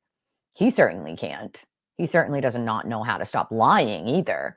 But I fully believe in this thing called karma, that what goes around comes around. And if you put good karma in this world, then good karma will come back. If you put bad karma in this world, that's exactly what you're going to get back. And I fully believe that the universe course corrects itself, always. Whether it takes a year or 10, it will always course correct itself. So he's in for a rude awakening, and he knows it. He knows it. He is panicking. Make no mistake. He is absolutely panicking. Like, oh, that is freaking awesome. That is awesome. Hey, Bree. I did send you a link in case you wanted to pop in, because I know that you had a lot that you wanted to say when you were working and we were watching the hearings. Oh, he is absolutely going to eviscerate their theory.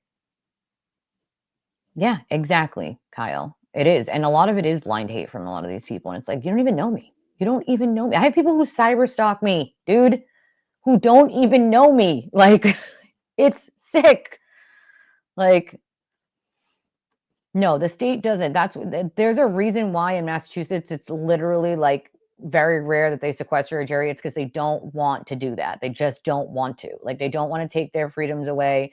And like, besides like revoking bail with him, like, they don't even want to sequester juries usually in Massachusetts. It's just like rare that they do it. Like, I do think they should in this case.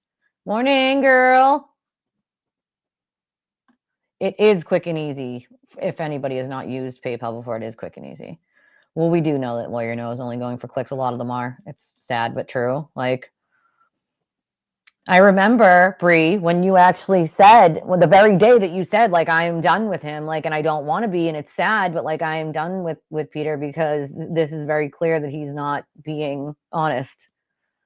Swamp blogger. Oh, that's a good one. That's a good one. Yes, I appreciate you both, Potluck and Eva, for both of your donations, your $10 and $5 donations, because that is actually going to pay for my lunch at the hospital one day, because it's expensive. It is not cheap.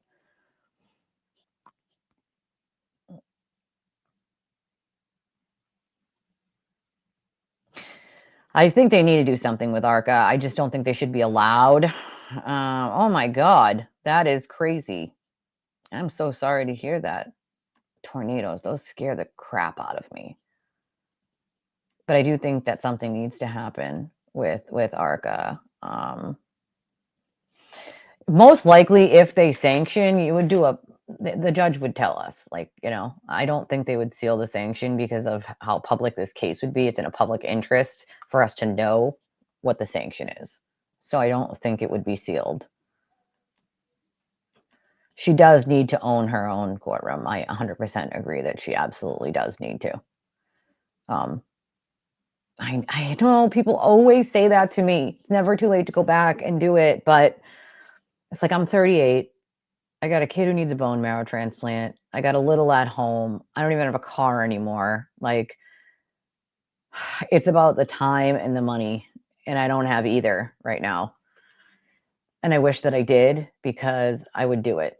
It would be a lot of years, because my credits are not, they're expired, they're non-transferable now. It's been too many years, and so I'd have to start from scratch. But I wouldn't mind doing that if it was feasible.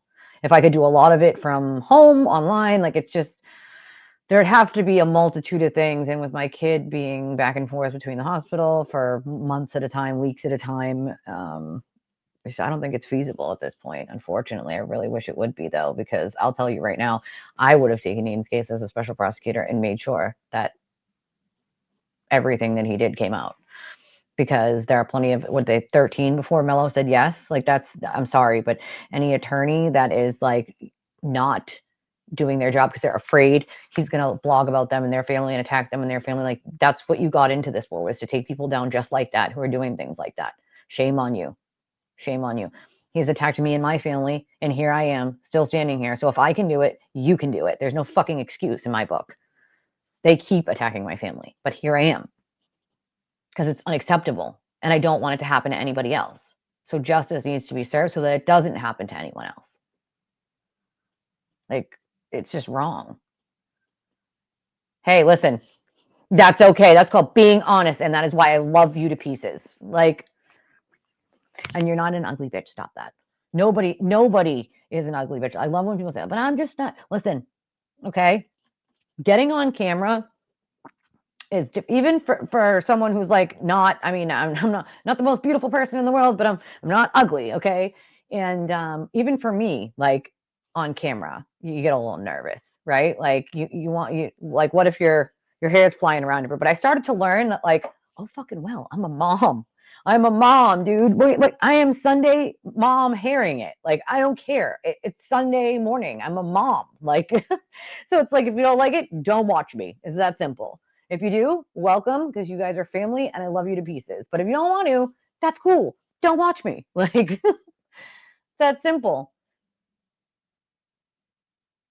And you are smart AF, just FYI.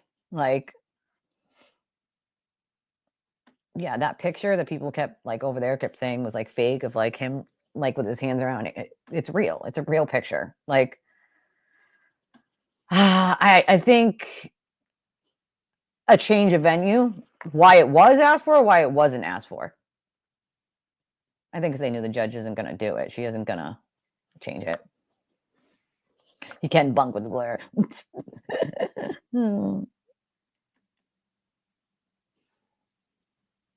Well, I'll say this.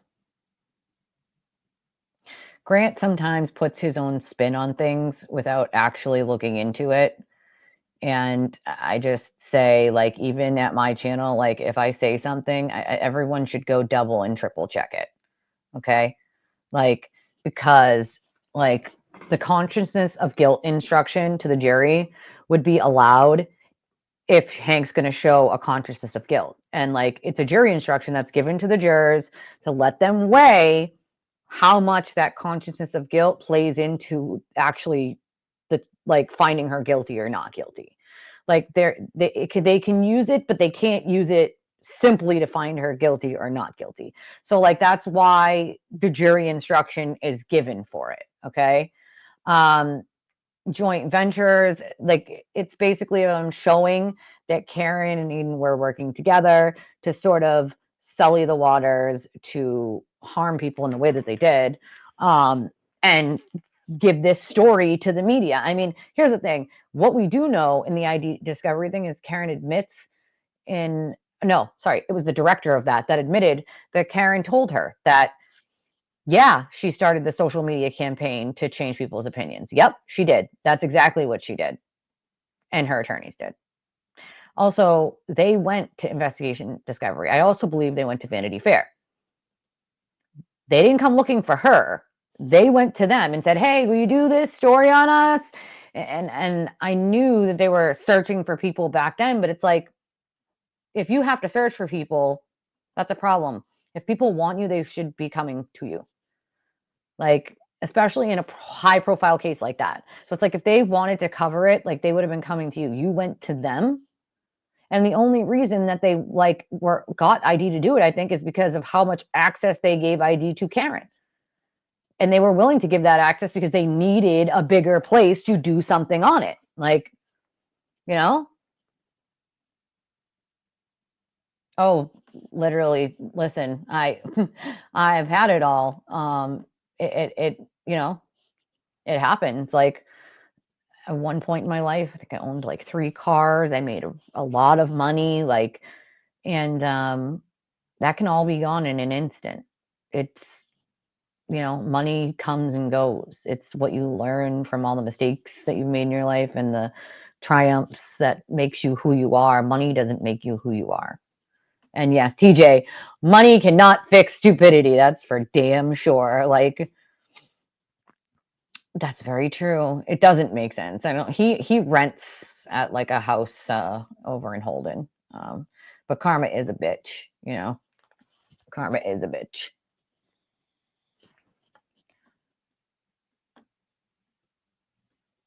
I did say this earlier, but I think she will be convicted of it because, again, it doesn't require intent in the state of Massachusetts. It does not require, a lot of people forget that it does not require intent here in Mass. It does not require intent. It just requires that you show that a reasonable person would have known that driving drunk in a blizzard at night could have caused injury or death to someone. It's that simple. So I do think that they could get her on the M2. Oh, Brennan is the closer, all right. He is the closer. Like, it's so hard for me to come to terms with the fact that, like, LawTube as a whole is having such a problem like this, because, like, what people don't seem to understand, and again, the cult says, "Oh, you're saying you're a part of LawTube technically." Yeah, I am. You don't have to be a lawyer to be a part of LawTube. Do you know that there are clerks, there are secretaries, there are paralegals, like, they're still all part of what you would call LawTube, dude. Like, anybody who has skill, right? Skill, education, like, what do you mean? An experience in the field of law. I worked in corrections, dude. Like, what the fuck do you mean? Like, so yeah, I mean, I consider myself a true crimer, a law tuber. Like, you can call me whatever the fuck you want.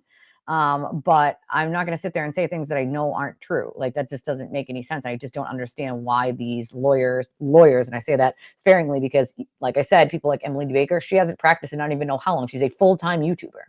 She made more, and she did an article which says she makes more money as a YouTuber than she did as an attorney. That's sad. Like, that is sad. Like, a good attorney makes a lot of money. Like, you know, I believe we will get some decisions Monday. I'm gonna go over like what we have left. Well, what's in the motions for limine. I can ask, but it's been a long time, so I'm not sure if they would give that at this point. You know, he claims it's because he had all this money. It's also like he claims like what he posted was fake.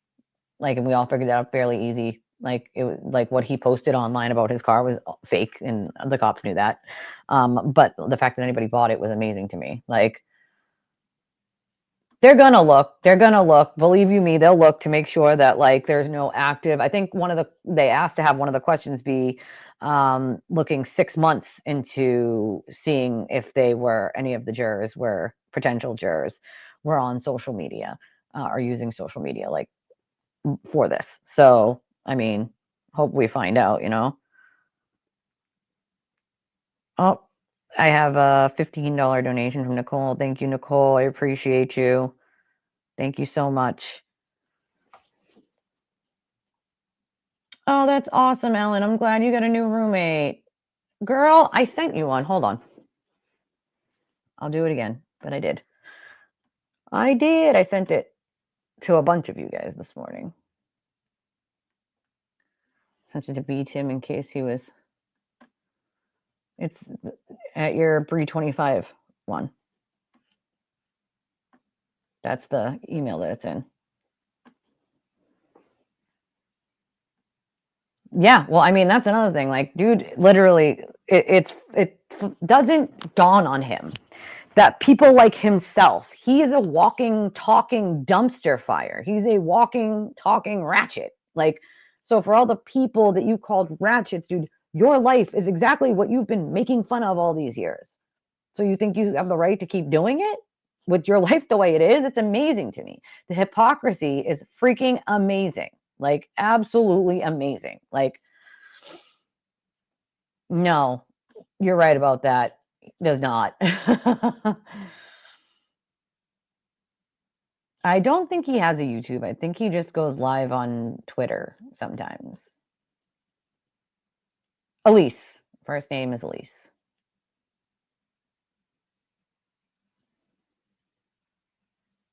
Yes, Amber, exactly.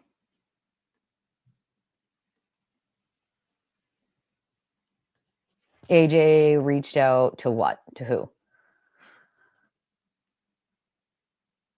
The state can't do it, though. The state can't. The Commonwealth is not allowed to leak information or talk to, like, not in this state, maybe in other states, that different rules, different states, but here in Massachusetts, they can't talk to the media about a case. They're not allowed. Like, so they're not allowed to leak pieces of information or talk to, and a lot of the reporters have recently come out to say they have never gotten a single bit of information from the Commonwealth on this case. Not a single bit. And I think they're doing that on purpose because people are starting to say, well, the Commonwealth must have leaked something. No, they haven't talked about this case. They're not allowed. Like, oh, girl, you don't have to tell me. I have 3 kinds of arthritis, psoriasis, fibromyalgia myself. So one of the parts of my daughter's disease is it causes arthritis in every joint in the body. So her neck is fused and her head is in this position, downward position. Until she gets a surgery, they can remove the joint, but she would never be able to move. Right now, she can still move it left or right, but if they took the joint out, she would never be able to move it left or right. Same with her fingers. Her hands are like this, curled into her palm. Looks like, like a 90-year-old woman with arthritis. Probably they can take the joints out, but then her fingers would remain straight like this. She'd never be able to move them. So we're still looking at options for that. But she has arthritis in every joint in her body, and I have psoriasis. I have rheumatoid arthritis and psoriatic arthritis myself, with fibromyalgia, myocarditis. I have a lot of inflammation in my body in general. So believe me, I feel your pain, girl. I feel it. I feel it every day.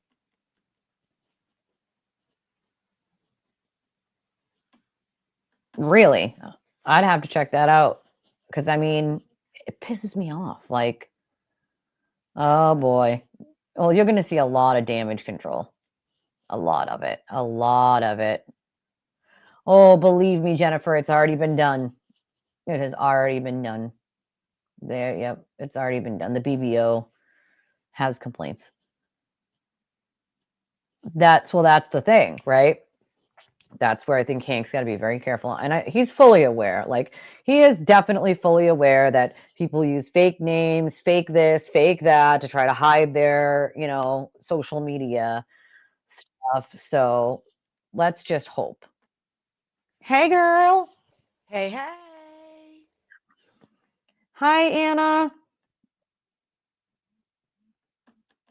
So on the cam thing, ain't nobody need to see me right now. It's wash day, so I got root clips in the curls, and Gotta do what you gotta it do. just yeah, you got to do it.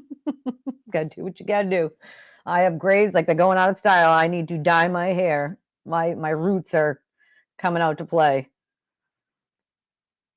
Oh well, y'all saw my ugly ass hair. Um, I told you it was up. um, but yeah, I gave up on the trying to keep it not gray. Oh, I can't. I have not accepted that I am 38 and my hair is gray yet. Not accepted Oh it. well, I'm 52, but we're doing the whole.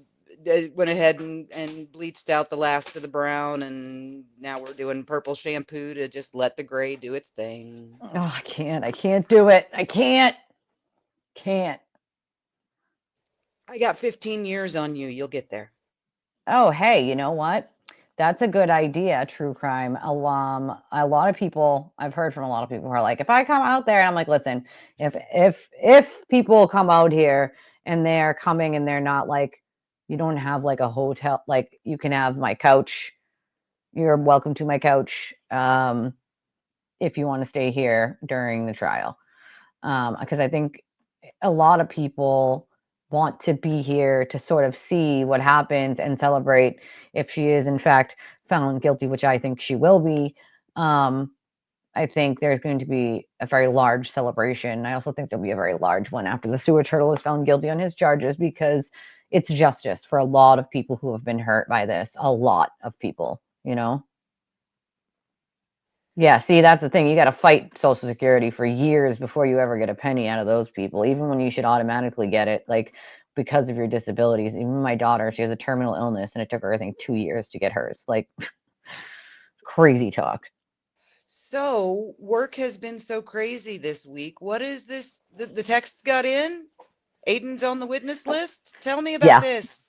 Yeah, so he's on the witness list, and he doesn't have very many options here left to go, right? His options are you're on the witness list, so you have your sequestered. So they want the witnesses sequestered like they did last trial, which makes sense. So he would not be able to be in the room until after he testified. Okay, so either they put him on that list and he never testifies and he just isn't allowed in there the entire time, or they put him on the list, they put him closer to the end, right? And he's got to answer some real tough questions. He has two choices: take the fifth, which in turn shows people that you're hiding something and that you're the criminal we all know you are, or answer the questions and be eviscerated by Hank for trying to lie and make it look better than it actually is. Neither choice good for him. Right. You either take the hit and let it go unanswered, or you get up and answer it and take the hit for what you did. Yeah.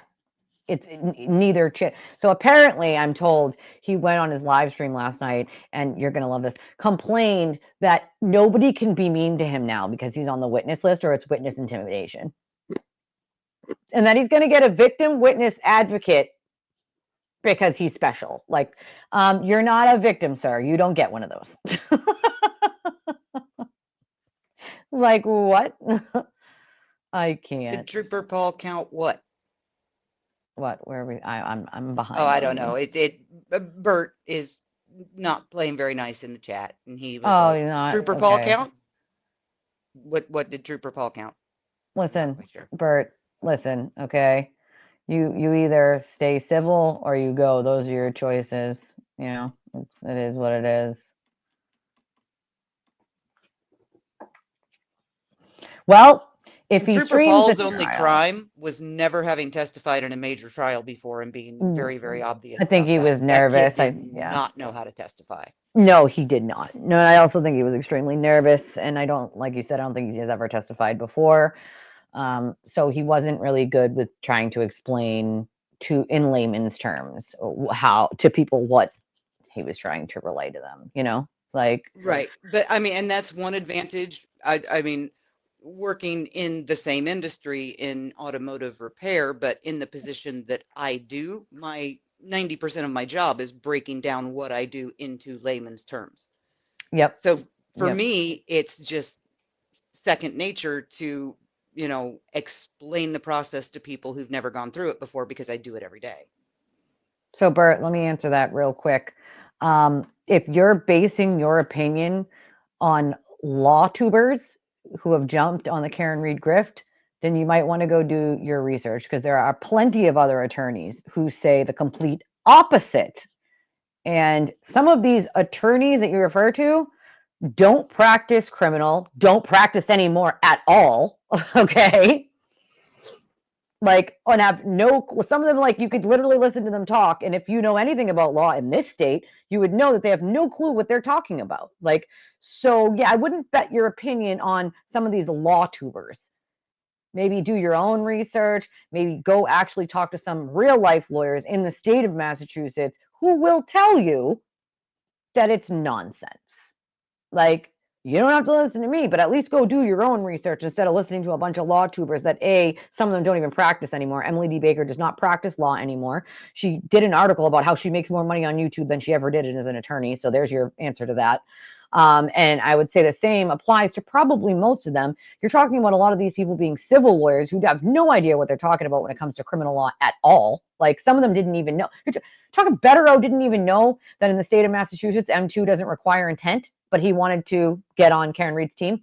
This is the people that you're going to bet your opinion on. I would say go do your own research. Don't listen to a bunch of random people on YouTube. You don't even have to listen to me. Go look yourself. Go talk to some actual practicing attorneys in the state of Massachusetts that aren't And on YouTube. Go talk to at them. least one of them worked with Alan Jackson for a very short time, whether they were in the same division or not, and then spent a considerable amount of time with his wife as a boss. Mm-hmm. Emily D. Baker. So, you know, he could be found in contempt, yes, if he violates the sequestration order on the witnesses. But I think, they'll try to be harsher with him because he damn well knows better. Like, he damn well knows better. I just don't have any faith that he won't break that order. I think he absolutely will break that order because he can't help himself. It's the narcissism, it's the ego. It just won't. I don't think he also will plead the fifth. I think his ego won't allow him to plead the fifth. I just don't, because he knows pleading the fifth means he's telling the world that he could incriminate himself, which means he's done something he's not supposed to do. He knows what that means. So I highly doubt that his ego and narcissism will allow him to say, I'm taking the fifth, or I plead the fifth on any question. Like, No, because he wants to prove that he's smarter than all the dumb people by doing what Alec Murdaugh did and get up there and they'll give him just enough rope and he'll do what they do with it. mm-hmm. Anne is right. They make a ridiculous amount of money off of saying what's popular. Emily D. Baker stopped practicing law because she makes more money on YouTube saying what's popular. So if you want to get your opinion from those people, be my guest, but I don't consider it being a smart idea. Like, the big donor Nan, she's a medical attorney, people. A medical attorney. She don't got a goddamn thing about criminal law. Okay? It's like asking a real estate attorney about a legal criminal trial. Like, come on. Do you guys want to know why Alessi talks in circles and circles and circles? Because he's actually, get ready for it, an environmental lawyer. That's his specialty, environmental. Like, come on, man. Like, And Bradel is in it. B. Tim said this like a year and a half ago, and I still believe it. Bradel is in this for his First Amendment case in front of SCOTUS. That's yeah. all he wants. Well, unfortunately for him, he's still going to lose because the First Amendment has limits. It is not absolute. And he seems to just completely forget that the First Amendment is not absolute. There's laws on the books, federally and statewide, that refer to dog whistles, which is what he uses to tell his mob what to do. He doesn't just say, go attack this person. He goes, well, this is this person's number, and you could tell them what you think of them. That's his dog whistle to go attack. SCOTUS is not stupid, okay?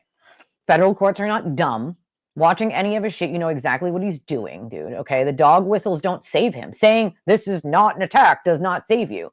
You can't stab someone and say, I'm not stabbing you, and that works. Like, that's not, sorry, but that's not how it works. Yeah, environmental.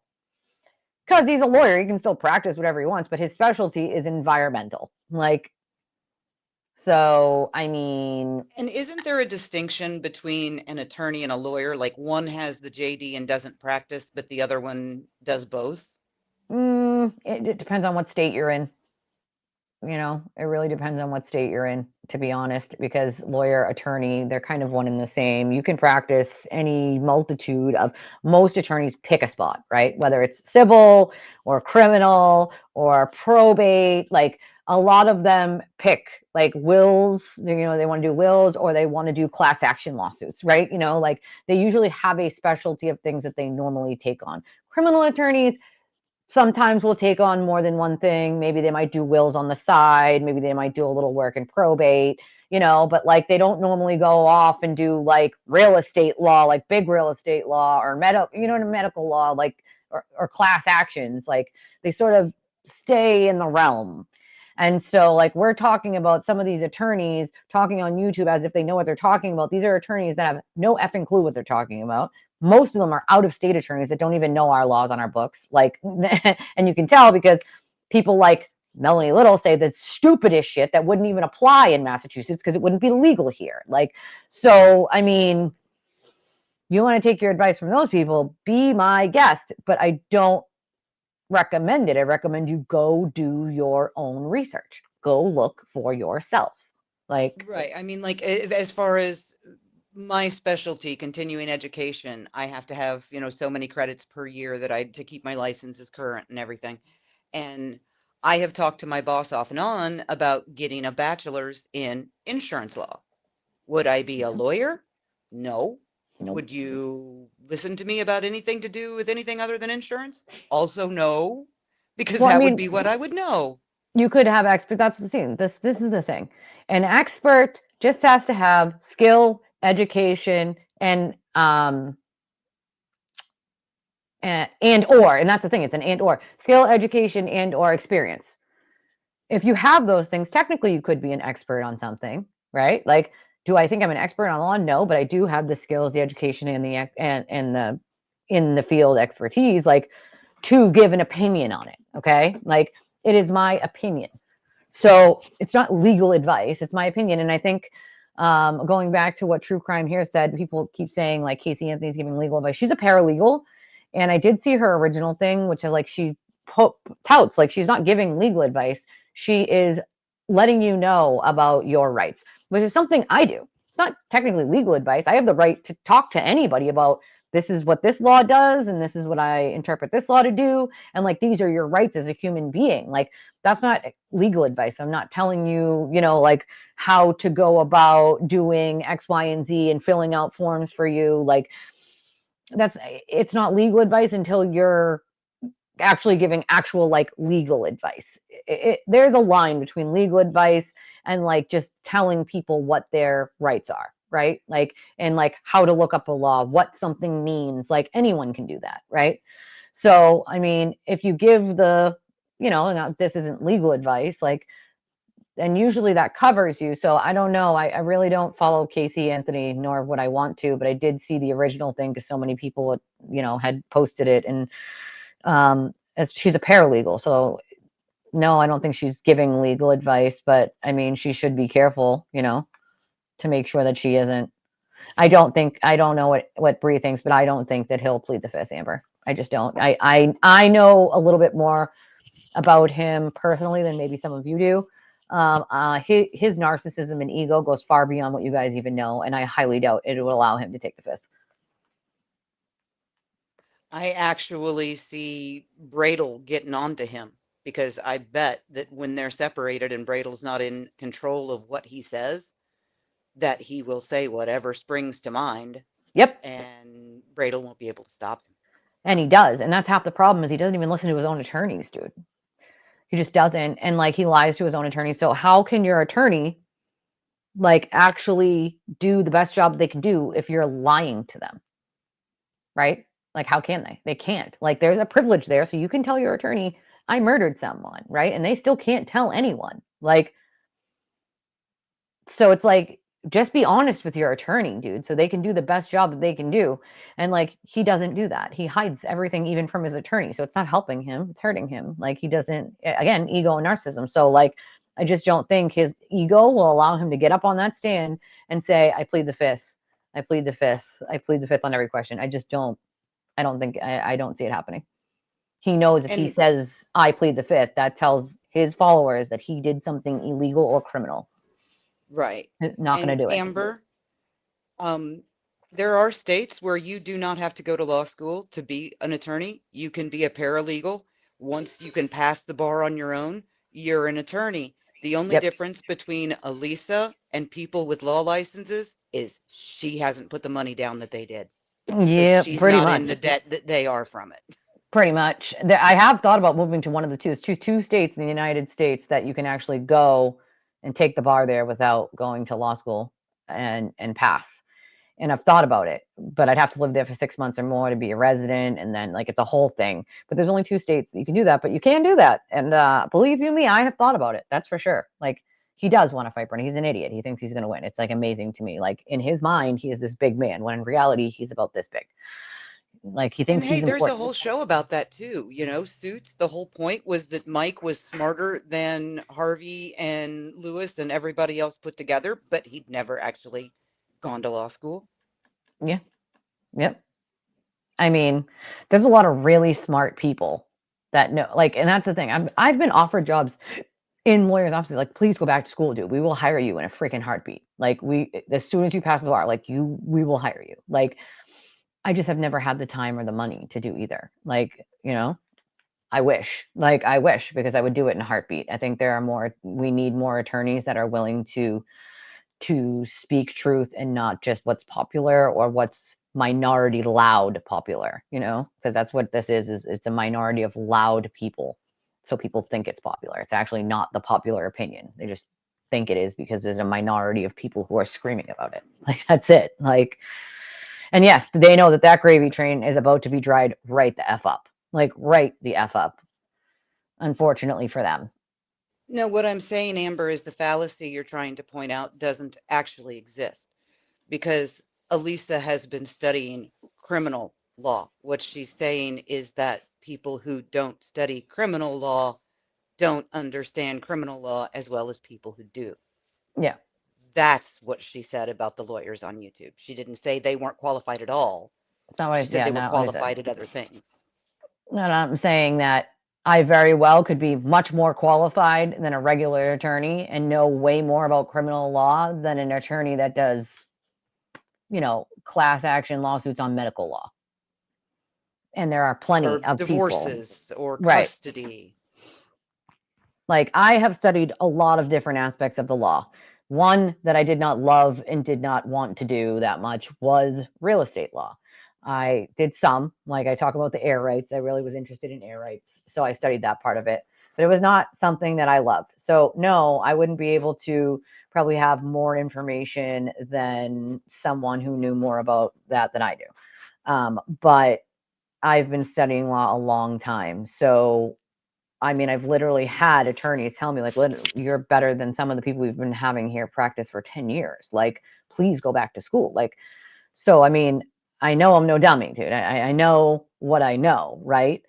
But I also know when there's an attorney that comes on here and starts spewing nonsense, that they know it's nonsense, or they're either not smart enough to know it's nonsense because they're repeating something someone else said, and no good attorney just repeats something someone else said. They do their own research, right? Like, even if they don't know the answer, they go and they look, they figure it out themselves, right? You don't just parrot things that are coming from TV world. Like, Melanie Little just parrots things that are coming from TV world. No good attorney does that. Never mind the fact that if you're saying things that couldn't actually even be true here in Massachusetts, then yeah, then I know more than you do. Then I know more than you do when it comes to that. 100% I do. Like, because the things that she has said are not even legal, nor do they make sense. I remember one time her saying something about, like, they're not brother and sister. Well, if you knew anything about Massachusetts, that's what they call each other in court, brother and sister of the court. Instead of counsel, other counsel, it's brother or sister of the court.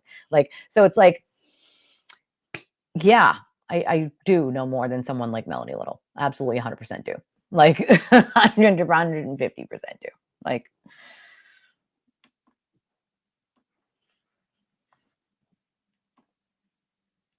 I had a thought and then I lost it. Turtle Boy arraignment is Tuesday, and it's possible he will go to jail and be in jail during the trial. Yeah, it is, but very possible. They will fall apart. But again, they'll have other people pick it up.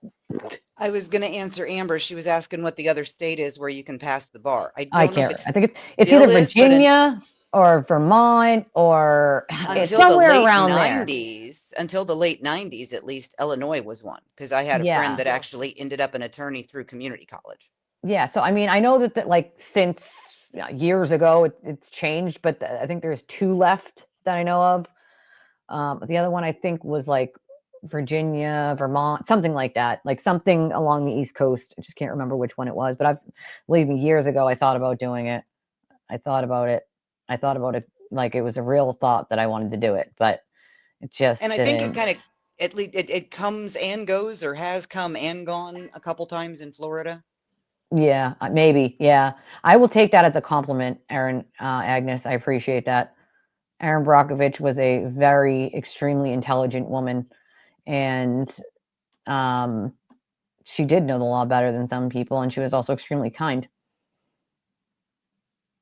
Well, that's the problem, true crime, right? Is we want them to go and research it, because then exactly that, they will then realize that they have been lied to. Like, it's just insane to me. Like, that no one would go and check on their own. Like, I mean, I don't know. Maybe that's just the way my brain works, where I have to go and check. Like, my brain's like, no, no, I need to check this. Like, I need to go and I need to look because this doesn't make sense to me. If you can, and you're not always going to be able to check everything, right? Like, just sometimes you can't. Like, but if you can, why not at least take the 5 minutes of your time to go and check and make sure that that information is correct? And I don't mean go and check by like going to see what other people are saying. Go and actually do like real life research where you can read it in black and white on like a government website, like in the law itself. Like, go look. Like, don't just parrot bullshit. Like, you know? Right. And like Amber just said, because each state has their own qualifications and everything, you could be licensed in one and know jack shit about the law in another. That's my But it's point. not just the law in this instance. I mean, we honestly Procedures had an in every, attorney, I mean, just the law. It's the yeah, procedures and everything else that go with it. we had an attorney stand up at trial and try to convince a jury full of people from Boston that the ground doesn't freeze rock solid in the winter. Yes, Yeah, it that was, fucking does, just not in yeah. California. Yeah, so yeah, that wasn't gonna fly, and I think I said this at the beginning of trial last time, which is like the very swaggy way that like Jackson does things in California is not gonna fly with Bostonians on a jury. It's just not. Like, we are not that kind of people. We are a different kind of people here, and I promise you, they're not going to take kindly to that, and they didn't, as I called. Like, I mean, the way you could organize them would be in the way the events happened, and that's the way that like I would organize it, um, is however I'm presenting my case. So if I'm presenting my case from a timeline from beginning to end, then I start with the witnesses that were there from beginning to end. Like, if I'm doing it in a way that like I'm only doing, the middle part of it, and I'm mentioning the beginning and I'm mentioning the end, but like the middle part's the most important, then I start from the middle and use the witnesses that are most important when it comes to it. Because there's 86 witnesses, I think, on the witness list, 86, including Steve Scanlon, which I'm going to point out is a very interesting witness. Steve Scanlon is the guy who Yannetti said, oh, he came to me and he said that there was this conspiracy, and that is not what Steve Scanlon said. Steve Scanlon called and said he was a PI and that he had been hearing rumors, that this is something that could have happened or plausibly could have happened. That then got ran with, and the defense said that someone flipped and someone knew this is what happened 100%. And remember, that's what Turtle Boy was telling people way back when. He called Steve Scanlon. He wiretapped Steve Scanlon illegally, I might add her. And he recorded a phone call and he asked Steve Scanlon, well, how did you know Colin was involved? And Steve Scanlon's like, Colin who? He's like, Colin Albert. He's like, I don't know. I'd never heard Colin Albert's name until you said it.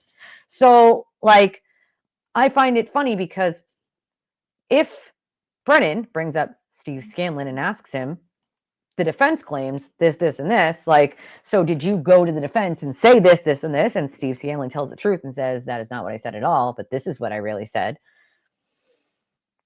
That kind of hurts them really bad right off the rip. Also, I don't know how they could work in the wiretapping, but like if they do work in the wiretapping somehow, some way, because it has to be relevant to this case, it's not really relevant, but at the same time, like I feel like Hank would figure out a way to, stuff it in there and make it relevant. Then,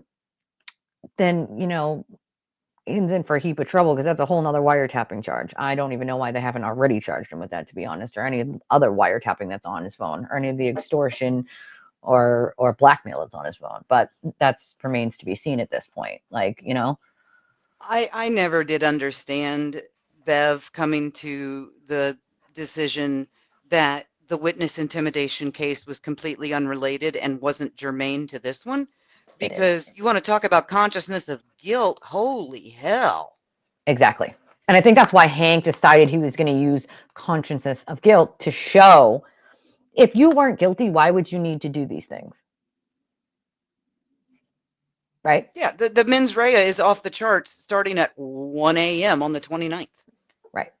Also, didn't you say she was asleep from 1 a.m. to 4 a.m., which is completely false because, as we know, her phone was being used during those times? Like, so I exactly, Amber. think, I think if it were me, bearing in mind that I'm not a lawyer, I think that part of the reason that Adam had trouble is because he did not go chronologically. He jumped around from here to there, and bounced back and forth. Yeah. Yep. And if there was any room for doubt, it was the jury's inability to put things back in chronological order. I Yes. open with Paul and then start with the people that were at Waterfall and go from there. Yes. I think that's, I mean, I would start with the first responders because they heard her say, did I hit him? Could I have hit him? I hit him. I hit him. So you start with anybody at the bars they were at, which I don't really think is super relevant other than the tape. So I don't think you need to bring in the bartender or any of that. You just really need the tape of her drinking. I think that does the job in that aspect. And then you go on to moving it from that to when they get to Fairview. And like the little bit of leading up to Fairview of like what they might have talked about, how it got punched into the GPS, who invited them, and like from there on to when John's found, like all the things that happen in between where Karen calls Kerry and says he's hit by a plow. She calls the Camaranos, like, all those little tidbits. I don't necessarily know how they're going to work in Bermuda, but I think it's important because it shows that she has this explosive like reactions of like barely anything and she's very jealous. Like um I don't really think it's really relevant though the Higgins stuff. Like it is and it isn't. I don't know how showing like she, getting Higgins's number and texting him really shows much other than like she was scheming a little. Like, ML is Melanie Little for anybody who's wondering. Me too, Patricia. I Right. just can't do it. I could never get on. I know where they were trying to do. I know why the prosecution put him up and went into that because the defense knew that they were going to. Right. I really don't. I mean, you're trying to give him a motive. Your motive is the man hoe is so jealous of the woman hoe and her boyfriend that he decides to kill his buddy for no particular reason. Yeah. What? I mean, come on. Yeah, come on. That's not.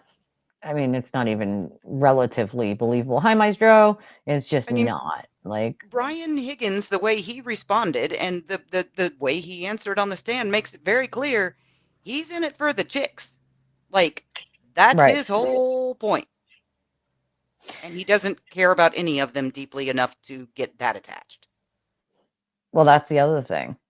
And Ellen brings up a good point, right? Karen's in the documentary saying this is her testimony. This is her testimony. I think if Hank takes that clip right there, plays that to the fucking jury, and is like, this is where she thought she needed to give her testimony. Not here in the courtroom, right? To answer questions, but here on TV. Like, Because you can lie on TV without going to jail for it. right. That hurts her. That hurts her a lot. I don't necessarily think they need to call the family first. I think they need to call the first responders first because those are the people who heard her say, did I hit him? Could I have hit him? I hit him. I hit him. Like, and then she asked the first responder how long it would take for him to die of hypothermia in the cold, which is the exact same thing she made Jen McCabe Google around 6 a.m. So I think that would be important to do. Listen, I would love to beach dance. The only reason I'm not going to is because that is dissemination of wiretapping. It is a wiretapped phone call. If I play that, then I am disseminating a wiretapped phone call, which is a crime. So that's why I won't do it. And Amber, I think that the only way that the defense is in any trouble in they didn't look at anyone else is you have to think what these people do for a living and get into the mindset and realize that they knew they never looked at anyone else because there was no one else to look at. They knew it Right. was her from the beginning. And Well, there's no if you cohesive say story. that not investigating people who didn't do anything wrong makes the investigation bad, then No. open the doors to the prisons, let everybody out, because that's every investigation ever. Yeah, it is. They don't investigate people who don't need investigating.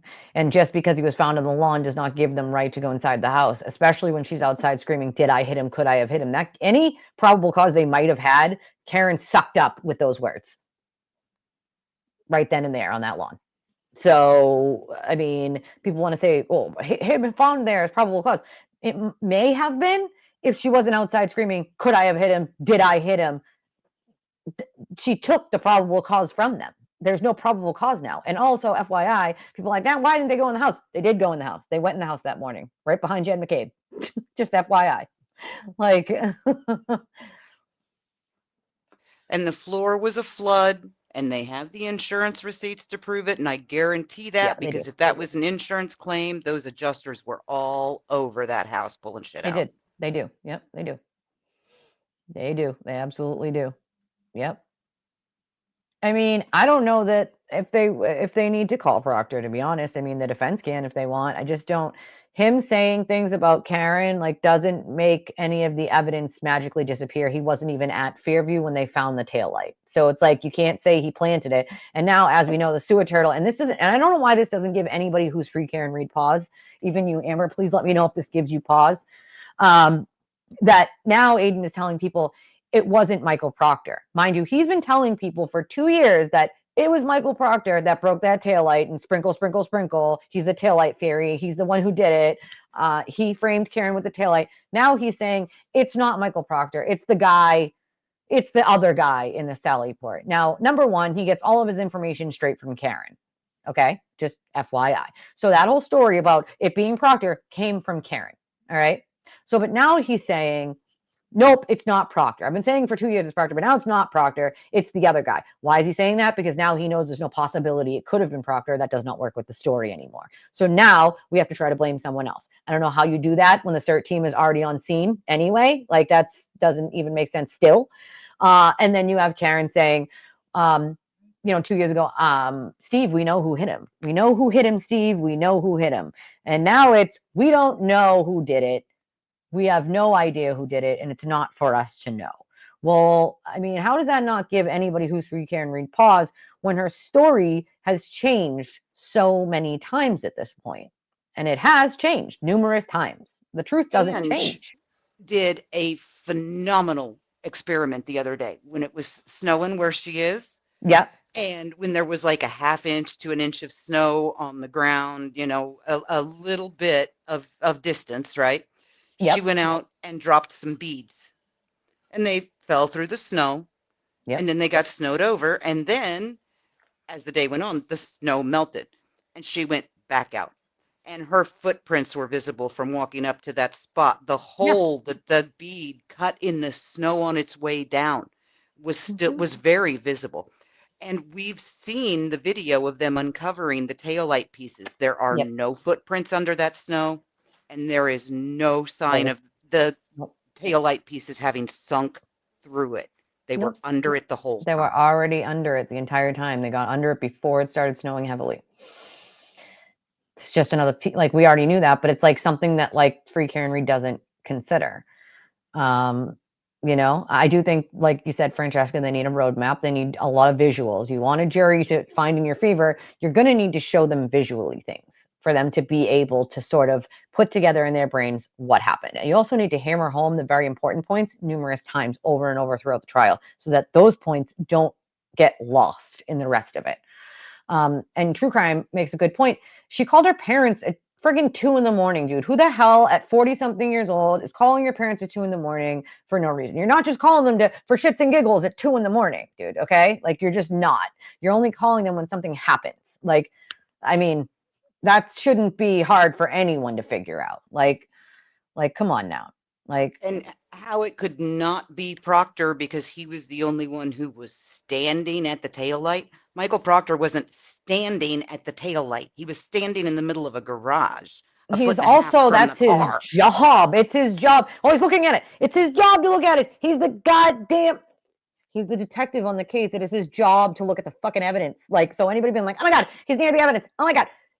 That's his job, people. It's his job. He's supposed to be like, and also like, who's the other guy in the garage? Because as far as I know, the only two people who got out of that car were Proctor and Buchanan. So And they said which one got out on the right and which one got on the left it because doesn't we really knew matter who which was side they got out. driving. Yeah, it doesn't really matter which way they got out anyway. Like that's irrelevant to the whole thing. The point is the taillight is broken long before and in the same condition before it gets into that garage. It is broken at 8 a.m. It is broken at 6 a.m. And we have those pictures and videos. Nothing changes from It's it, or broken at 5 a.m. 5:30 when she Yeah, leaves the driveway to go to Jen's. it's literally all there. It's in the same condition when it arrives in the Sally port. They're So, saying he couldn't have broken it because he didn't. I mean, that's just facts. If you didn't do it, you couldn't have done it because you didn't do it. well, they did It have the wasn't bartender. done. Yeah, It couldn't they have been did him have because the it didn't happen. as a witness. They did last time, but like come on, no one, no jury. So it's like free Karen Reed can say it's water all they want, but no jury is going to believe that she's drinking water in those cups. Okay, it's just not going to happen. Like she admits to drinking. Okay. So there's no way around how many she drinks. She went from 4 to 6. We know it's 9 at least. So come on. Like, exactly. Going to the hospital for aspirin. Come on now. Like, it Yeah, is. and then That's her high. excuse was that she went back to John's and she was so upset that she She drank. drank. Yeah. Well, how much did you drink during those 4.5 hours you say you were asleep? Bingo. So that's the thing. She said she was asleep, right? Even though we know that her phone shows that she was not asleep. So she was asleep for like maybe an hour. So what? That doesn't make sense. They're not water. And and that's why, let's get real. This is also why her defense is trying to have her, like, her alcohol draw thrown out, which will not happen. That's not getting thrown out. I don't even know why her defense even attempted that. Like, again, Hail Mary, and I guess they have to. You don't want to say ineffective counsel, but I think if she's found guilty, most people try ineffective counsel as their very first appeal anyway. And in my opinion, they kind of are ineffective counsel if you're going to go with some crazy conspiracy theory that can't possibly be true at this point, but you still go with it. Like, I'm sorry, but if I'm Karen Reed's defense, right, I go with reasonable doubt and I go for the investigation itself. I do not go on a 100-person conspiracy theory. And they locked themselves into that conspiracy theory when they told it in the first trial. So they can't get out of it now. Like, they can't get out of it now. But if I was her defense attorneys, that's what I would be doing. I absolutely 100% would not be going with this giant theory of so many people being involved. It's just not a thing. Like, I'm sorry, but it's not. Like, And if I mean, there are people out there still saying, still claiming, still believing that the Commonwealth had her committed to try to keep her locked down. her Her dad did. dad literally had her sectioned. Mm-hmm. Yeah, That blood draw was authorized by her father when he had her sectioned. that's right. Yep, that's right. That is correct. Like, I mean, here's the thing. We also know that Karen's family is on that witness list, and I find it interesting. Some people are like, I wouldn't have done that. Like, I would have. I absolutely would have. The sister-in-law looks at that damn taillight. What is she looking at? She notices that taillight, and she looks right at it. Her Right. parents got And those calls at 1 in the morning. out of curiosity, Amber, can you name me one murder trial where the phlebotomist testified about a blood draw BAC? Not many. Not that I can remember, at least. Like, there's no need. It's all on paper. Phlebotomists don't testify. They stick needles in people. That's all Yeah, they but do. they don't need to. It's all on the paper. It's in the test. Like, it's And it's how many silly. thousands of people have they drawn blood from since then? Why would they specifically remember that one? They draw blood from sectioned alcoholics all the time. How can they Yeah, tell one from the other? that's the thing. So yeah, he's now saying it's not Proctor. You got to go to his Twitter and scroll back. I think it was like 2 weeks ago or something. He's now saying that it's not Proctor. Yeah. Well, that's the thing. Proctor never went to 34 Fairview, so how could it be him? He never went to 34 Fairview that night, ever. So how could it be him? And Turtle Boy is the one that is trying to give them a little distance from that. But Yeah, Alan stood up in court last week and I know. very confidently said it again. I know. It's just like he got up very confidently last week talking about all these withheld videos when literally 24 hours before he said, all we got is copies of what we already had. Right. Right. Exactly. It's all the same shit. Like, like, yeah, I do know that he has visuals. I'm just saying that they definitely need visuals way more than what Lally gave last time, Like, just crazy talk to me. Like, Again, Amber, if phlebotomists have to testify at everyone that's convicted on a BAC blood draw, then open the jail and let everybody out. yeah, that's not going to happen. Karen They don't doesn't need that get more civil rights than than every other everyone else. inmate in this Yeah. country. Mm-mm. Yeah, no, that's not. So that's the thing, and I'll tell you from experience, that's not necessarily true. We don't. So, my daughter's father was a tow truck driver. He did repos, he did police tows, and I used to go with him all the time.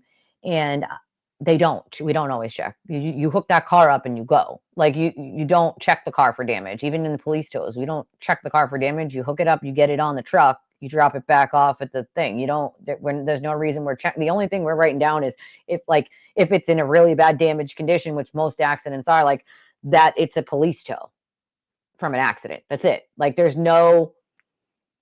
we don't check every part of the car. Like And some, if you're I, asked to specifically, you would look at it, but like right. that's happened maybe once in all of the times that I can remember. Maybe once. There are some towing companies that do by default for liability purposes But maybe that's photograph every also car state by state. before and after putting it So on. I know Massachusetts doesn't do that. Right. So maybe And that's state by state. I investigate fatal car accidents all the time. Yep. We don't get our damage description or any photos from the tow truck driver. Yeah. We go See. take our own. Yeah, so that the insurance company does take their own, or the garage, so that if it's brought to a garage and not just a lot, the garage might, but the tow truck drivers don't. Yeah, I've explained this 17 times, and I also find it extremely funny that they seem to think a mirrored image makes it somehow different. So if you can't see my hand, you can see my arm, but you can't see my hand. If you can't see it in this image, if you flip my image, you still can't see it. It's literally that simple. And so for the people that think that if it was magically flipped the other way, they would see the tail light, like, no, you would not. You would not. What you can see in the video, whether it's inverted or not, is what you can see in the video. If you uninvert it or unmirror it, is what it's called, mirrored, you still can't see it. If you can't see my fingers in this video here, if I flip it and I watch, let me see if I can do it right now. And it makes my arm go the other way. Here we go. Ready? Hold on. Ready? Boop. See that? It did not magically show you my hand. Now, did it? Hold on. My little one needs something. Amber, I get playing devil's advocate because asking questions and digging into things is how you suss out what the facts are. But if there is no alternative, there is no duty to investigate an alternative that doesn't exist. It was always her. It was never Colin. It was never Chloe. It was never Brian Higgins. It was never a house full of people. It was never anyone else. It was always her, and they always knew. There was no alternative to investigate. No one else was ever in a position to leave him there.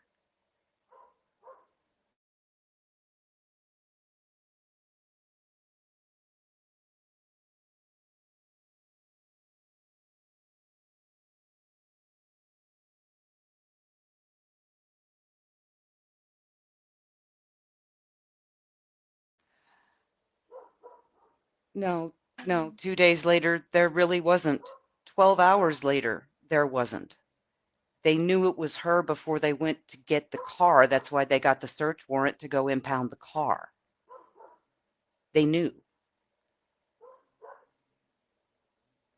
And then you also have to remember that Michael Proctor did see those inadmissible text messages with David Yannetti. That's why he stopped. That's why he doesn't like her. He was going through her phone and he came across her admitting to killing his friend. I wouldn't like her either.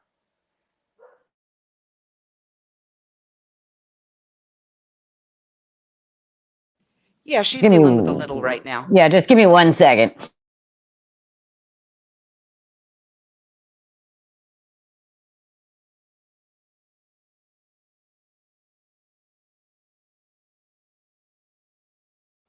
Yeah, I mean, first of all, she admitted it in front of multiple first responders that day. She was going on about it at the hospital. Her father had her sectioned specifically so they couldn't take down what she was saying because spontaneous utterances are not hearsay. So everything she said, no matter who she said it to, as it was a spontaneous, excited utterance, it was coming in. Her dad had her sectioned so they couldn't use most of it because then they can I, chalk it up to her mental state. yeah, yep. Well, I think so. I think what I'm reading here is Amber doesn't understand what. So the two things. Yes, Aiden is telling people it wasn't Proctor anymore. And the second is it couldn't possibly be Proctor because he never went to 34 Fairview that night. So he can't have planted taillight if he never was at 34 Fairview, but they found the taillight at 34 Fairview. He was never there. So that's number one. Number two, yes, Aiden is now telling people that it was not Proctor. It was the other guy who was in the Sallyport. That is what he has now told people. So they're like, it couldn't have possibly been somebody who wasn't even at the scene. And Beach has a very, very good point. They did apparently successfully reconstruct that chipset. And Yeah, they they did. got into what was destroyed during the original chip off. It was not completely destroyed. They were able to rebuild it. Everything So a is chip coming in. off, yeah, so a chip off, what they did with the chip off is it wasn't completely destroyed. It was a chance of it being completely destroyed. It just like it was this time with doing a chip on and a chip off. So they soldered it back together.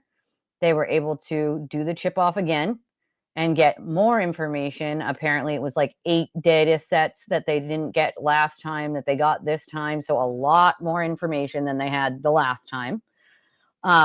And so this is always a risk when you're doing the chip off that you do destroy any of doing it again, destroying, having a chance of doing it again. The first time they did it, it did not get destroyed.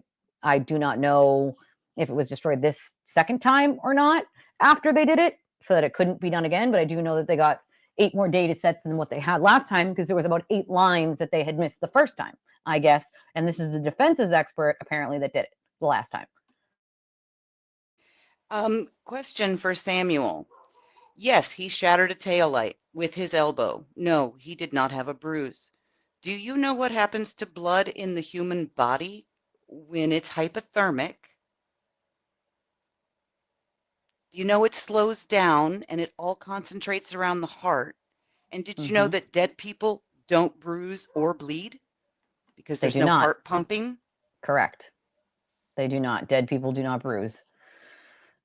And when you are immediately thrown into snow in the freezing ground, your blood vessels restrict. So it stops bruising from happening. That's why when you get hurt, they tell you to put ice on it immediately to stop you from bruising. It also stops the um, swelling. The big deal about them making, oh, there would have been blood everywhere. No, not from with the depressed skull fracture. No, it went in. That's why his eyes were so swollen, because that's what skull fractures do. Yes, it's medically usually called raccoon eyes because the blood pools to the front of your head. So where your eyes are, that's why it's called raccoon eyes. It's like a known term because that's what happens. And anyone who's ever had one knows that it hurts like hell, but I mean, I slipped down some stairs and fractured mine. It didn't hit near as hard as he would have, didn't get knocked over by something going 24 miles an hour.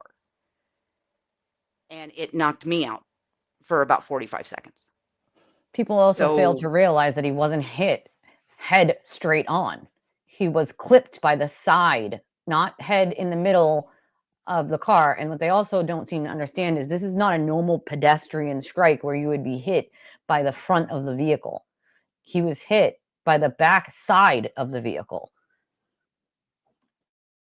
And yes, yeah, they did the and blood draw when she was sectioned at the hospital. That is when they did the blood draw. And she got until sectioned because of and her dad. until and unless they, have somebody come up and countermand what Trooper Paul said, which no, they're not going to, because that's legitimately what happened. Um, no one on the Commonwealth ever claimed his head hit the car. Not once. No. Yeah, no, they didn't. But they, for some reason, proved that didn't happen by shooting a fake head out of potato cannon. Right. Right. Which made no frickin' sense to me at all. Like, thank you, Angela. I appreciate you. Also, if any of you guys haven't already and you've been here a while, can you hit the like button? I'd appreciate that. Or share with someone else that you know that cares about, John in this case, and I'd appreciate that. Or if you can donate Cash App, Venmo, PayPal. It's at the bottom of the screen right now. I appreciate it because I'm a very small channel, so we only run off donations from our viewers. The car data is going to be very interesting. It is going to be extremely interesting with the extra info that they got. Well, Oh there's a yeah, very good, Amber, there's a very good chance that his face went through a bush on its way down. could have. Yeah, I mean, there's a bush right there, right at the edge. So Right. I've been to the property at the edge of the property where he was. It's like what you would like. So there's what are those called? Wood chips. It's like a wood chipped area where there's like bushes and flowers, and there's actually a fire hydrant and a metal um, electrical box over there too near that flagpole. So Yeah. there's a There's like bunch 4 of or shit 5, right, yeah, where yeah, he was found. So you like know, 4 or 5 different things he could have hit his head on. The yeah, sidewalk, the ground itself, the one of the telephone pole, the power box, yeah, they'll yep. never know exactly what fractured his skull.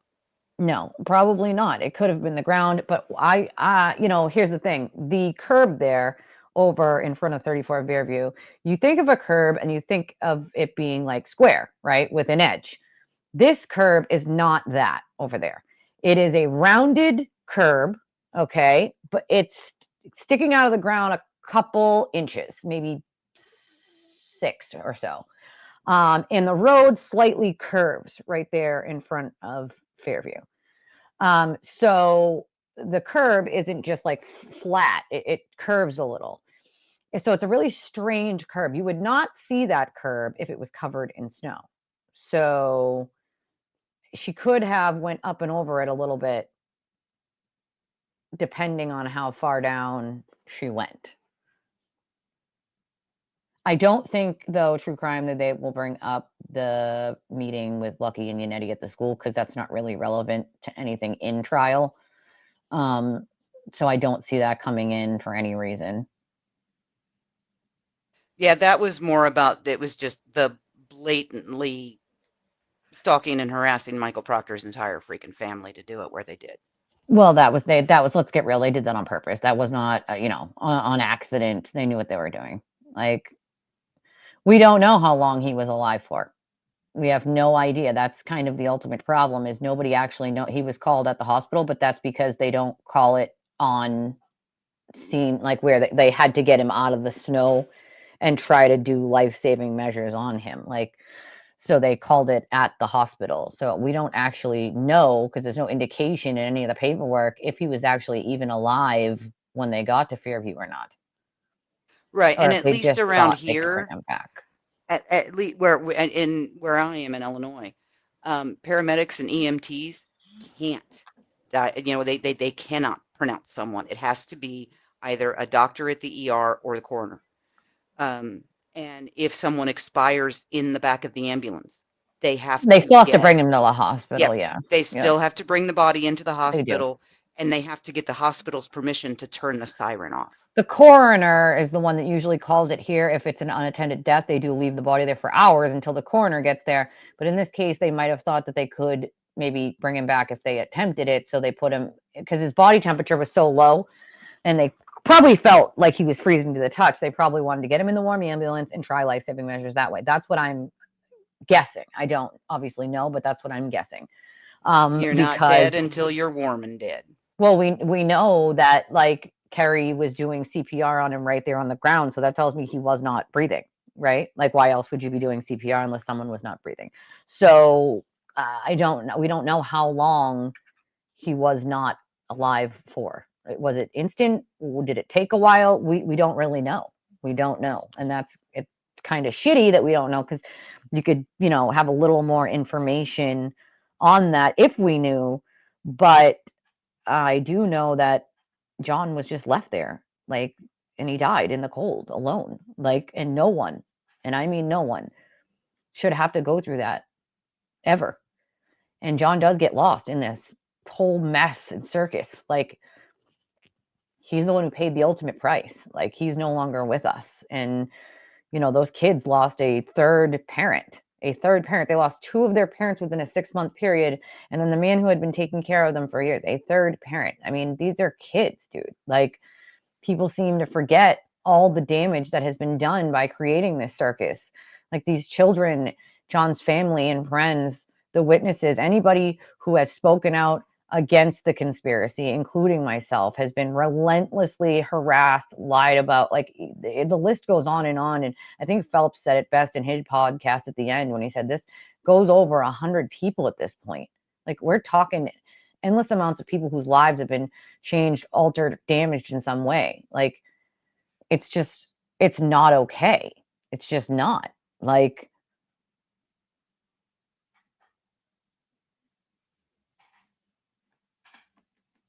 sorry, I'm trying to, like, get to you guys' comments down here because I am, like, behind. But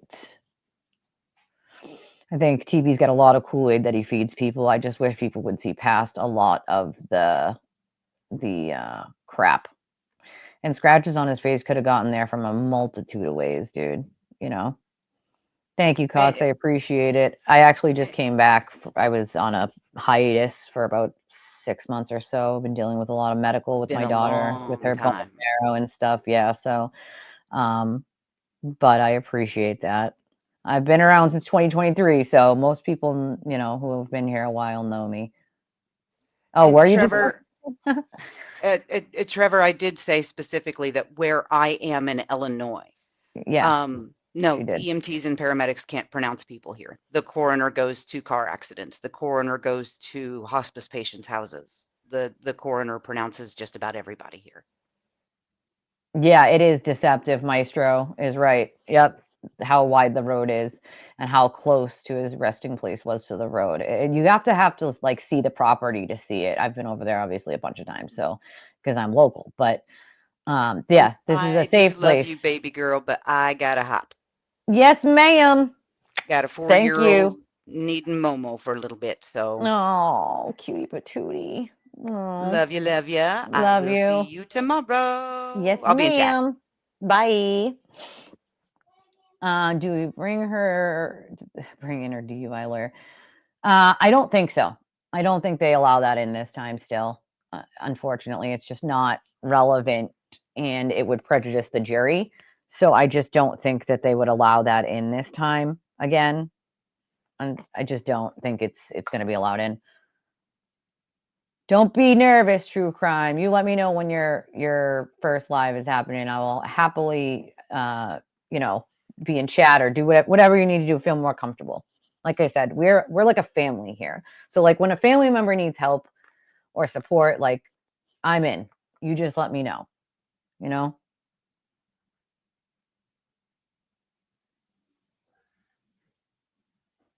Let's see. You should feel safe here. It's a safe space. They were trying to save him. That's their job. Their job is to save him, you know? Like, those kids have been through hell. Like, hell. Oh, Anna, was it you? I can't remember who it was, but when I first explained how 227 is not a timestamp for a Google search, and how it is literally just a time that someone either put the tab for a tab up or a tab down. Like basically open up a screen or took that screen down from your phone, right? Because I have like probably 18 tabs open right now. And I can go Google something else and that tab goes down, right? So I forget who it was, but I was explaining how that worked. And they're like, for the first time, even though 17 people have tried to explain this, for the first time, the way you explained it made me understand. Well, that's not the timestamp for the Google search. It's the timestamp for what time that tab went opened or closed on her phone. That's it. It's simply that. A DB wall file does not give you a timestamp for a Google search. Yeah, well, Karen said she was the only one trying to save his life. As we know now, Carrie was the one doing CPR, so we now know that is crap. Yeah, no, harassment's never okay. Ever. Ever, ever. Yeah, it's different in every state. I'm not exactly sure how it works in our state, to be honest with you.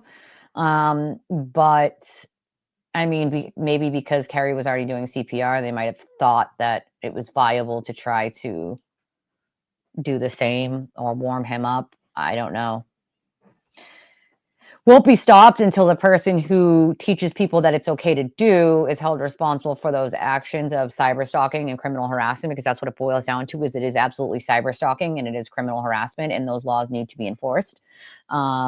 And it should be heavy-handed to when people think that it's okay to do that, for the law to come down on them in the way that it should.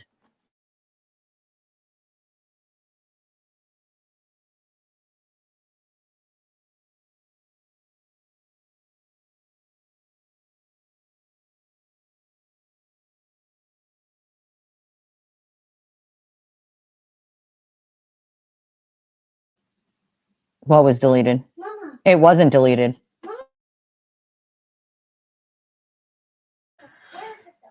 Up on the top of the, hold on a second, guys. My kiddo needs a bag.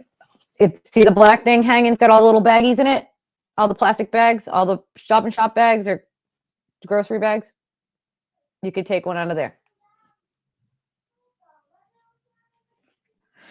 She needs a little bag to put her little toys in.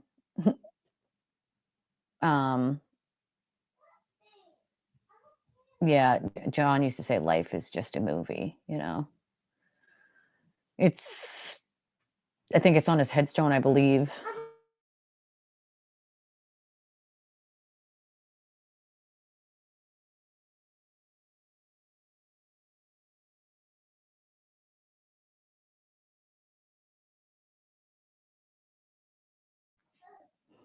I think she will keep him on a short leash, beach dance. I think she will. You're not deleted. You're right here. What do you mean?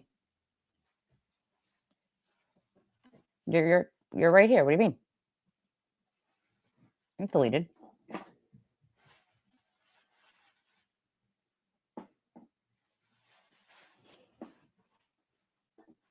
Oh, you're talking about the Google search. No, it wasn't deleted. See, that's the difference, right? Is that when you have someone like Richard Green who didn't read the data correctly, and he should have followed up with Ian Whiffen from Celebrite, who could have told him how to read the data correctly. It wasn't deleted. We now know that from Jessica Hyde and Ian Whiffen, that it was not deleted. Just because it says deleted, that means the phone system itself it only allows so many things in before it puts it into the background, aka to a phone, deleted. It's not actually gone deleted, but deleted from the screen, as in it makes room for more things on the screen of your phone. So it wasn't actually deleted. There was nothing deleted in her phone at all.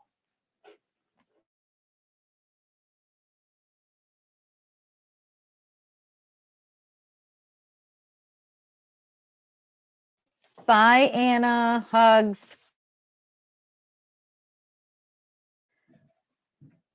I don't think Hank will get the meeting in with the school. I just don't think they would allow that in, because it would be prejudicial to the jury. It doesn't really have any relevance to the case itself or Karen. It really has to do with the attorney, and I don't think that would just prejudice the jury. I don't see the judge allowing that in.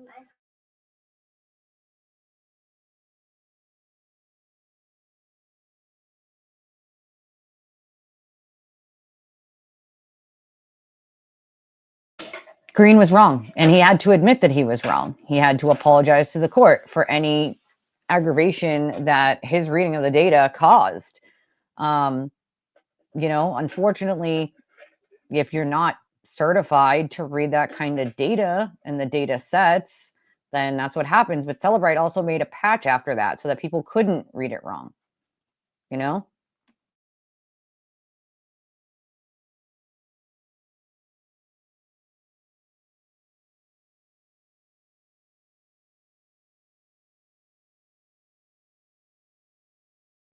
I do not have an iPhone, so I have no idea. I have an Android.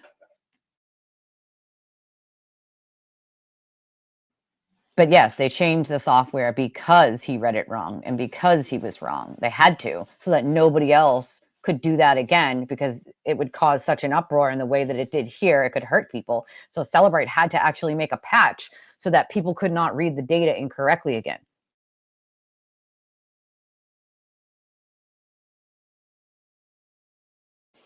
I remember hearing something about them getting phone records, but I'm not sure whose. It wasn't deleted. It was in a suspended state, so that it might show up as the word deleted, but not in the natural sense of like deleted from the phone, like deleted from however many it allows in that part of the phone, and then it sort of puts it into the background. It's still in all of the data. It's just not there on the screen anymore by the time that they went through all the stuff. And that, like, you know what I mean? Like, you only hold so many calls, even like in your call log. So like if you only hold 100, what do they do with the 101st? Well, your phone deletes it. Doesn't actually delete it from the phone, but it deletes it from the screen.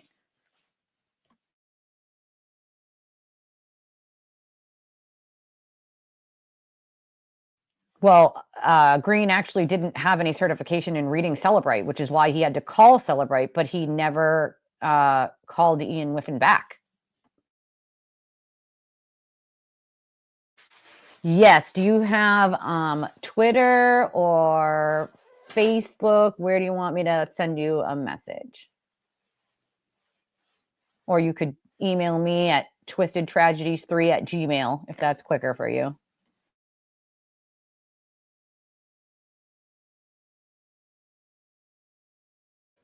Yeah, there was nothing that was deleted, not a single thing. It was just suspended. So that was, again, when you're telling people deleted, and this is why they made a patch, they made a patch.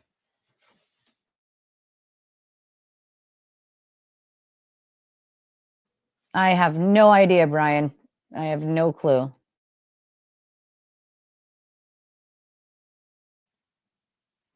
I can true crime if you're on Twitter, maybe. Are you on Twitter or Facebook? Or you can email me at twistedtragedies3@gmail. Any of those things work.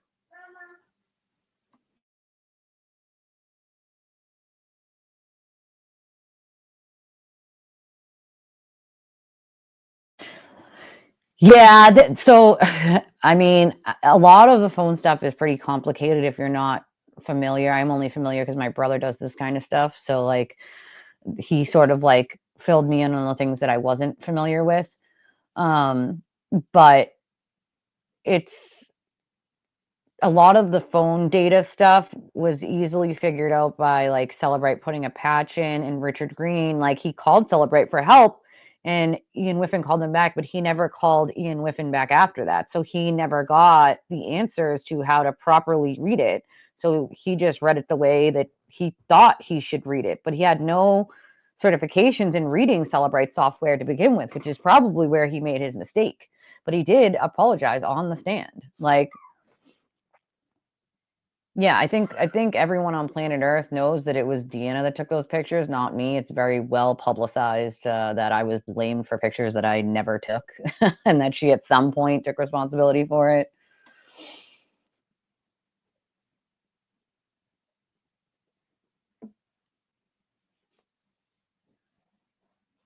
It can be very confusing. It can be. It absolutely can be.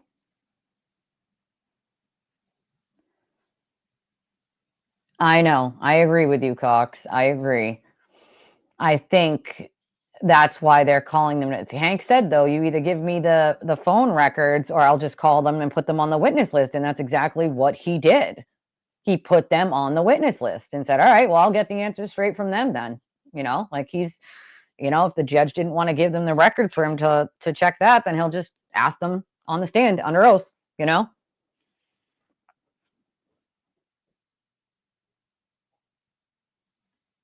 Yeah. I mean, they say he lost his job, but I know someone who apparently called there and they were like, "Oh, we've never heard of him before." And it's like, dude, if he was just fired, how could you have never heard of him? That doesn't even make sense. But okay, cool. Like,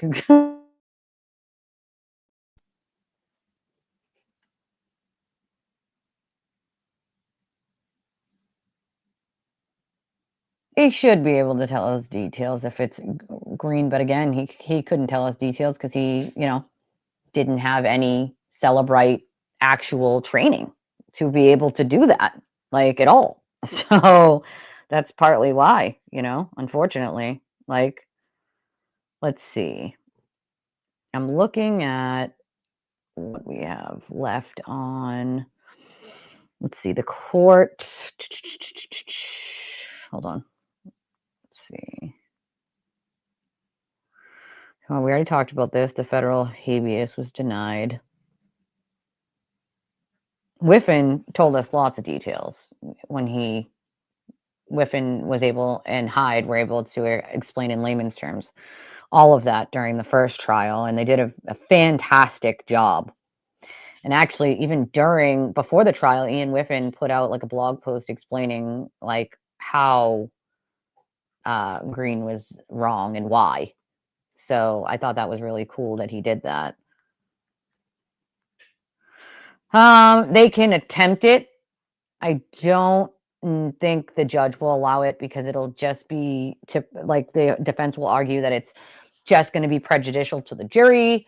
But I think where the Commonwealth could argue that it's relevant is he had no problem lying to law enforcement even after he was shown the evidence. And I think that's sort of kind of what happened with his report is like, even after he was shown like you're wrong, he kind of doubled down, but then backed out a little at the end and apologized for being wrong. And it's like, I think it would be relevant, but if you're still going to testify to like your report when your report has been changed and you were wrong, like I don't know, like it's a good toss up because I think the Commonwealth could argue that it is relevant in this case if he's willing to lie to law enforcement. Why wouldn't he be willing to lie to a jury? And so, but I just don't see the judge letting it in. I think she'll say it's prejudicial to the jury. Unfortunately, I don't agree with it, but I think that's what she'll do. Is he really? That would be sad. As far as I knew, I thought it was the attorneys had something set up for that, and then it goes straight to Karen's like Venmo, Cash App, and PayPal for the other stuff. Yeah, he was asked to prove a negative. You can't prove a negative, dude. I'll hide too. Like you can't prove something that didn't happen. That's not, you know, that's not a thing. Like it's weird. I think we all lose the brain cells, Cox. I think we all do. It is, but you also like the whole you as a whole for a judge, like if it's going to prejudice the jury, like it's not going to come in, you know?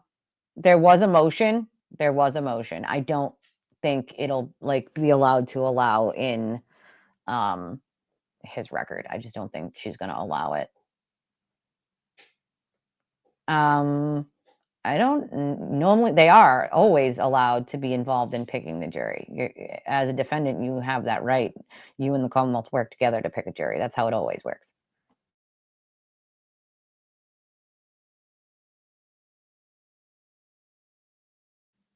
I'm looking, let's see.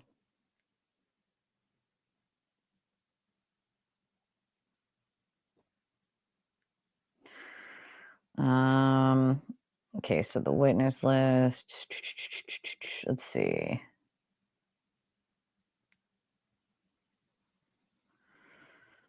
Let's see. Okay. Karen Reed's attorneys are asking the judge to reconsider a denial of their motion to exclude. Yeah, that's not going to happen. She wants to still exclude the bite dog expert, James Crosby. I will tell you now, the judge is not going to exclude the Commonwealth's dog bite expert. It's just not going to happen. If they allowed Russell and she was an absolute freaking joke, no, they're not going to not allow Crosby. Okay, so I don't know why they even bothered with this motion to reconsider her denial. She's going to deny it again. Let's see. What else we got? We got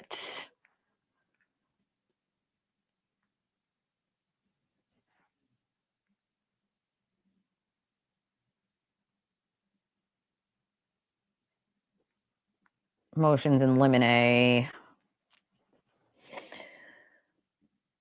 Yeah, order a small pizza instead of a large one. Give your money to Karen Reed, who doesn't actually need it. That makes lots of sense. I mean, he also said, and this is what I point out to people, because this statement was more important than any of those ones, where when he said, "If you've left, come on back," and why? It's because he's bleeding people who are supporting her at this point.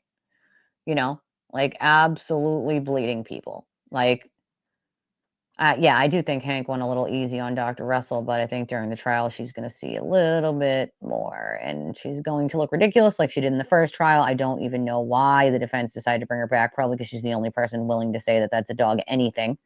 And so they're not going to find another expert that's going to say that. So they really didn't have a choice. She was a terrible expert. I would have never, if I was her defense, called her back, ever. Not a chance. Not a chance. Because then when Karen wants to appeal later, she can say that her attorneys didn't do their job by bringing back an expert they knew wasn't going to work. So I don't know why they attempted it again, but hey, whatever. Like, do whatever you want. Like, oh man, it's amazing the things that they do. Let's see. I don't have a picture of the couch right now. I haven't taken any pictures of it yet. Not yet. Eventually I will, but I have not yet.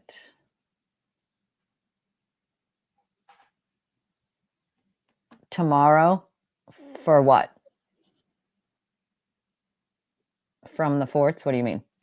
You got to elaborate on that a little bit. Well, you're allowed for her or for her.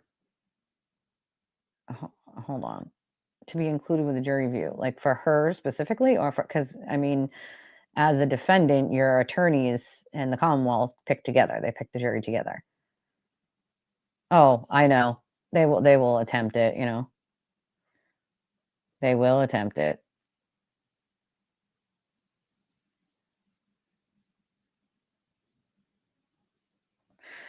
My predictions for both: I think Karen will be found guilty, whether it's on a combination of hers or all of them. I think she'll be found guilty. I think Aiden will be found guilty on at least some of his charges, and I think he'll have the book thrown at him for the way that he behaved and how he touted uh, the law as a effing joke this entirety of the time and continued to do what he was doing, and had no care in the world about doing it. So I think he'll have the book thrown at him, and when Karen's found guilty, she will also have the book thrown at her for how many people's lives she has ultimately ruined with all of her nonsense. So I predict guilty on both trials, whether it's a combination of their charges, all of them, some of them. I predict they'll both be found guilty on something. That's for damn sure. She is not an expert on dog bites. She says that because she read books and saw 100 dog bites, all of which, mind you, were injuries from, I think she testified to, they were all injuries from police dogs. So not regular dogs. And they were all, they were all police dogs. So it's like, this isn't a police dog. Like, oh, this is not, like, what?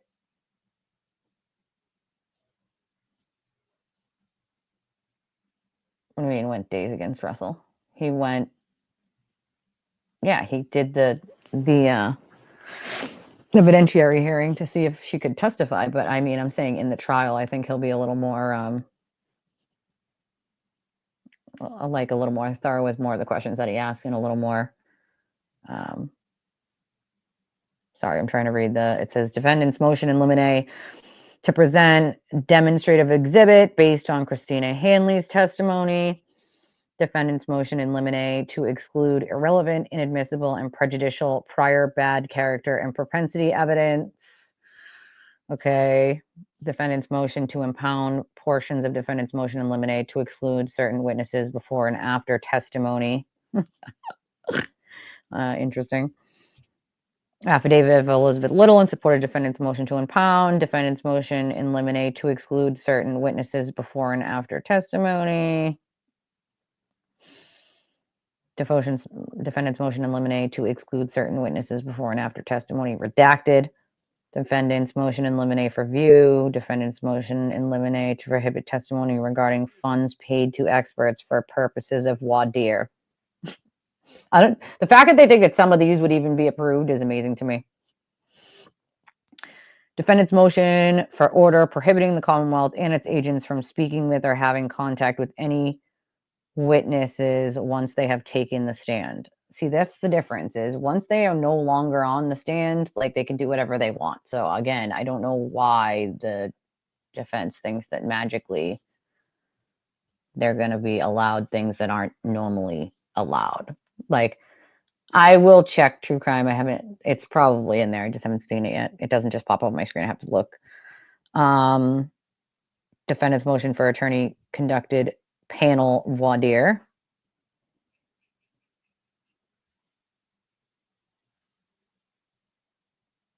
Defendant's motion to impound defendant's motion in limine to exclude irrelevant, inadmissible, and prejudicial evidence regarding alleged harassment and or intimidation of witnesses.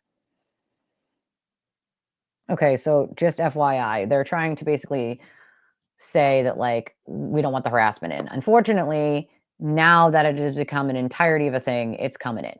Like, so I don't know why. Once again, the attorney, I mean, they have to. They're the defense attorneys are going to try, but like, they know most of this is not going to be approved for them. Like, motion in limine to exclude. All right, this is the one I just read. No, it's not. It's a different one. Motion in limine to exclude irrelevant, inadmissible, and prejudicial evidence regarding alleged harassment and or intimidation of witnesses. Again, why is there a second one? It's the same thing. There's two. Oh, because they impounded it. All right, I get it. I'm like, why is there two? Defendant's motion in limine to exclude serum, plasma, ethanol concentration, blood. So this is for her blood level, her BAC, to see, how drunk she was. Defendant's motion to impound defendant's motion in limine to exclude witnesses' prior criminal history. So yeah, I mean, for the defense, there's really not much there that's really gonna be approved for them. Most of it is like stuff that, like, they damn well know is not going to be given to them, and that wouldn't be given to anyone. Like,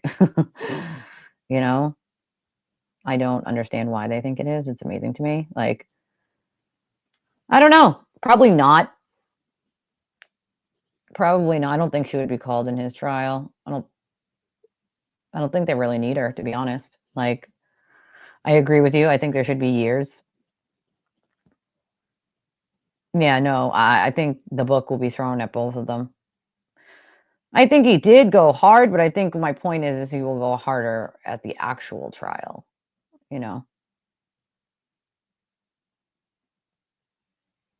Well, they are throwing spaghetti, but they've been doing it for a while, so it doesn't shock me. It's just like, Distraction Jackson and Spaghetti and Eddie at it again. Like, it's, don't look at what we're doing. We need you to just give us everything we want so that we can exclude everything, Like, so it's like, what do we got here?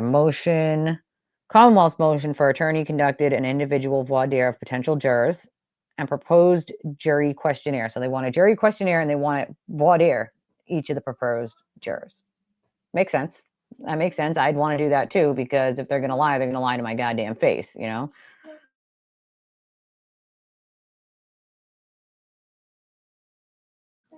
And then, or call. Defendant's motion in limine to exclude false and irrelevant statements of Michael Proctor. So basically anything that's not relevant to the case, they don't need in because it's just meant to be prejudicial. I know, right? Can you come to my house when you're finished too? Like, I got a couple boxes that still need unpacking. They've been sitting in the closet for like months. Well, yeah, they want everything that proves that she's guilty thrown out. I mean, that's how it works with any defense, normally. Hold on 1 second.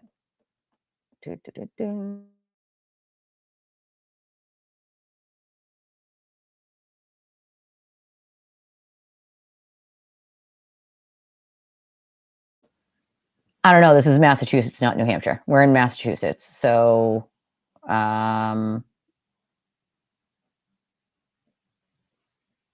20, I think it is. I believe I'd have to look, but I believe it's 20 to 15 and 20, maybe 20.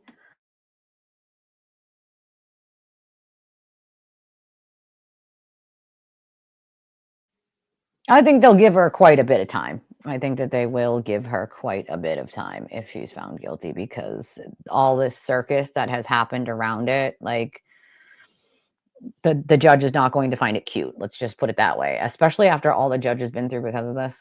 Like, no, we're massholes over here. Like, oh, hey, hi, crazy cat lady. Welcome, welcome. So we got, let's see. Affidavit of counsel in support of defendant's motion to eliminate to exclude false and irrelevant statements of Michael Proctor. Okay, so we did that. Defendant's motion in eliminate to allow evidence of lack of bias. So they want to allow evidence for lack of bias. Okay, sure. Affidavit of counsel in support of defendant's motion in limine to allow evidence of lack of bias. So it's just the Commonwealth sort of answering. Commonwealth's motion in limine to allow counsel to state grounds for objections. Okay. We don't do this in Mass. We don't always state grounds for objections. They just object. And if it's not clear, then the judge asks, or the other attorney will say, what's the grounds? Like, so I don't know why they want this. It doesn't really make sense. Honestly, I feel like they just wanted to prejudice the jury more. Like it's what they do, She did turn down an original plea that was up for 18 months. She had already been out. How about that one? She would have already been out if she had taken that original plea deal. She decided against it, like a very smart person that she is, huh? Let's see.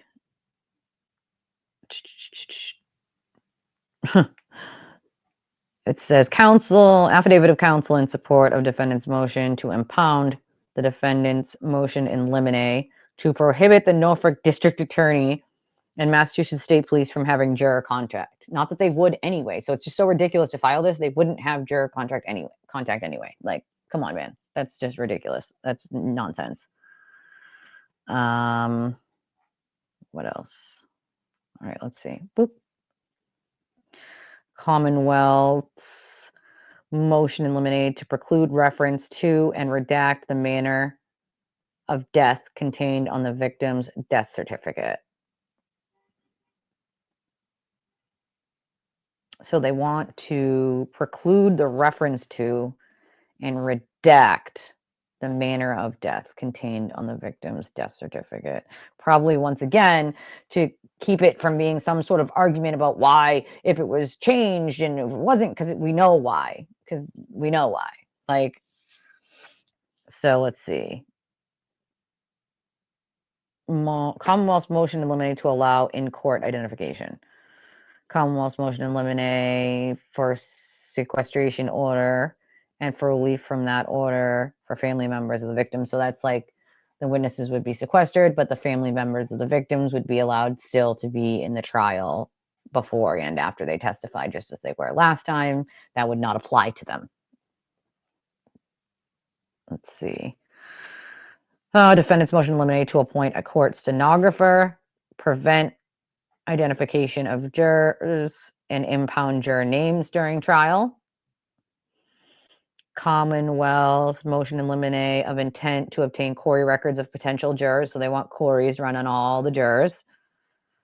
Motion in limine to introduce certified records from the registry of motor vehicles. So maybe Karen's had accidents before, because they're asking to be able to allow these records from the registry.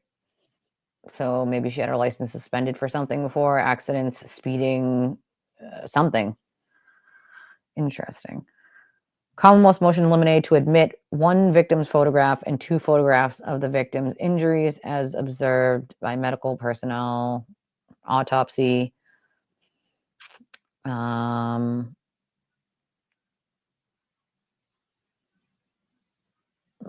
Commonwealth's motion to offer of proof prior to defendant calling or summonsing the Norfolk District Attorney and victim witness advocate as witnesses, and request for an order that neither is subject to a sequestration order.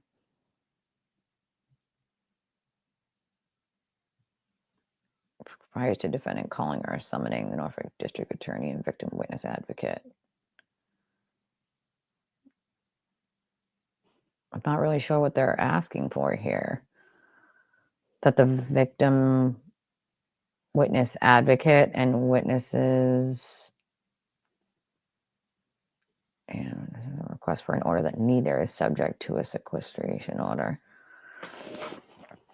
I'm not really sure what the hell they're asking for here. Motion in limine requesting the use of chalks and directing both parties to provide visual presentations and chalks prior to using. So that chalks are like the big things that they hold up that you can put pictures and words, and those are chalks. Yeah, she can't buy her way out of it this time. That's for damn sure. Orange is the new pink for her. I am still going. There was so much to go over that I didn't that happened this week, because I've been, back and forth with the hospital and stuff. So like, I knew that there was a lot to go over that you guys, I'm sure, went over with other people. But I like to do my own show and go over the stuff anyway. Yeah, there are some people coming to their senses, and there have been a steady trickle of some people for some time now. But yeah, no, she definitely cannot. Jack cannot buy her way out of this one. Like, a lot of these people are not as smart as they think. That's for damn sure, Batty. Commonwealth's motion to eliminate to allow expert celebrate demonstration. So that means they're going to demonstrate. They're going to show a demonstration. I find that awesome. Motion to eliminate to admit the victim's out of court statements relating to his state of mind. Yeah, so basically, they don't want the defense trying to victim blame John. Good. That should never be allowed. Like, literally. You can't tell what his state of mind was, considering none of you were in his mind. So, of course, the Commonwealth doesn't want them speculating on that. Commonwealth's motion in limine to admit results of the defendant's blood draw at Good Samaritan Hospital. Commonwealth's motion in limine to preclude reference to any alleged bad character and any prior misconduct of the victim or any witnesses. That speaks for itself. You don't get to say, like, one time Chris Albert called me an asshole and so he's a bad person, right? Like, you don't get to do any of that because that's irrelevant. They're witnesses, like, they can, if she has any prior offenses, they can use it as a mitigating or non-mitigating circumstance, which means they can use things to lower or higher the sentence based on good and bad. And so that could be used as mitigating or non-mitigating circumstances after she's found guilty. I mean, he might have, Bree. He might have put him on the list just to straight up, like, keep him out of the trial. But I think he calls him. I think Hank calls him because knowing a little bit about Hank, I think he calls him. I think he calls him as a witness. He might not call him till the end, but I think he calls him as a witness.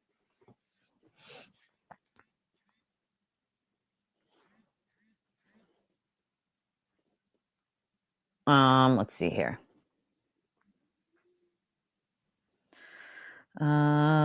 Commonwealth's motion motion in limine to prohibit reference to any pending internal affairs investigations, sustained findings unrelated to this case, or unfounded allegations of misconduct.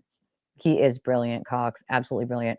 Commonwealth's motion in limine to preclude the defendant from raising a third-party culprit defense. So they're saying no third-party culprit defense, which I don't blame them because, once again, she has no third-party culprit.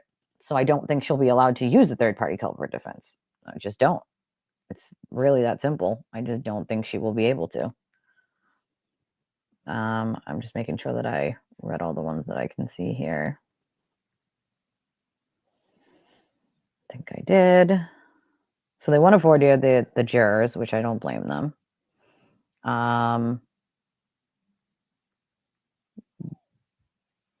The gag order, we went over that. She didn't do sanctions for that one thing, but she did do the gag order. Denied Betero, which I told you guys was going to happen. Everybody else acts so shocked. Oh my God, I've never seen them deny an attorney like that before for Pro Hoc Vice. Well, an attorney has never tried to represent two clients that kind of coincide together before because they know they can't do it and it wouldn't be ethical. So the judge had no choice but to deny him. I told you guys that would happen. Pretty good with guessing what's gonna happen and what isn't. If any of you guys have watched me before, you know how good I am at that. And I told you guys before it happened, that would be denied. He would not be allowed in. There's no way she could allow Betero in. There's just too much of a conflict there, you know. I think it was bad judgment too, but with a press pass, you kind of have to weigh the First Amendment. But the judge had plenty of reason to not have him in there, plenty of legal reason to not have him in there, and she should have. But you know, it is what it is. There's nothing we can do about it now. I still think that the jury needs to be sequestered, and I still don't think the Commonwealth will do it, but I damn well think that it needs to happen. You want to voir dire them, you want to query them, you want to check social media, like that's all well and good. But I really think that you also need to make sure that they're sequestered and that they can't do the things that they, were going home and doing last time, being online and looking at shit. The only way you do that is by sequestering them. I have a $10 donation from John. It says, thank you, John. I appreciate it so much. If anybody else wants to give a donation, I would really appreciate it. My channel only runs on donations from you guys. And as we can see, I am a small channel. I am one of not very many that tell the truth because there is not really money in telling the truth. So you can do so right here at the bottom of the screen. It'll tell you Cash App, Venmo, or PayPal. I appreciate it. Also, make sure you hit the like button. Oh, yeah. Her elderly neighbors. There's another one, too, about something else. I want to know why Hank hasn't gotten the ex-boyfriends. That would be interesting. Because I don't see either one of those names on the list. So, but he is brilliant. Yeah, there's a couple. Yeah. New court docs, especially named Colin Albert and Brian Albert as a specific third-party culprit. Where? I didn't see anything like that. Because as we know, Karen herself debunked the entire Colin theory. So, yeah, I know. That's another thing, Bree. Remember that? Wasn't allowed to mention it last time, but like in his whole opening, which the judge should have stopped him right there. Should have stopped him right there. Like, was, oh, well, she was framed. Like, no, you're not allowed to do third party there, Bob. Like, I don't know, like, where you're going with that, sir. Like, but the judge, again, just let him go on. And it was like, you got to put your foot down, dude. You have to. You just kind of have to. Like, her third party is everybody but Karen did it. Yeah, pretty much. Pretty much. Everybody but Karen, Like, sure, always get smart after in the first round, seeing it all. Yeah, well, that, you know what I'm saying? That's the thing. And now Karen debunks the whole Colin thing to begin with. And it's like, wow. Like, wow, that's interesting. Like, it's like, this is another thing I don't understand when it comes to Free Karen Read. Karen herself keeps changing the story. Who did it? Who didn't? And none of you are like, wait a second, hold on. Didn't you already say like this person was involved or this person was involved? Now they're not involved. Like, how can that be? Like, if you're telling the truth, that wouldn't change, right? Like, come on now. I lost instant respect for him when I saw him make that like thing. I was like, he knows damn well that would have been a huge conflict that no judge would be able to allow. You can't waive someone else's right. Like you can't, that a court can't do that. You can't sign a waiver away and waive away a right that the court has no right to waive. That's not like if you're a real life attorney, you would have known right away that that was going to be denied. And I'm not even a goddamn attorney, and I knew like right away that was never going to happen. He was not going to be allowed for obvious reasons. Like, yeah, she does. I mean, we've heard that from her before that she had like alcohol in the car while she was driving. We can't really deny it. She left the bar with alcohol, so you know.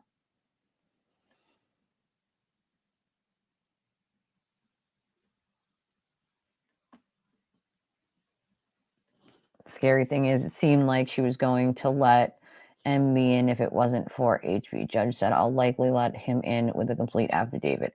Well, see, that's the thing, right? Like a lot of stuff. Yeah, exactly. Thank you for the TP money. I appreciate you. Breadstick money. Where's Parsons? Breadstick money. We're missing you, Parson. Maybe you'll be on the replay crew. I want them to call the ex-boyfriends. That would be amazing. Wait a second. Did my headphone just go off? Can you guys still hear me? What is happening right now? I just heard it kind of kick out for a second. I just want to make sure it's still working. Nope.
Hey, all right. Can you guys hear me now? For some reason, it just like shut my headphones off of this. I don't know why it did that. It just like I heard it cut out too, like out of nowhere. Like what is happening? She has changed her story multiple times. a multitude of times.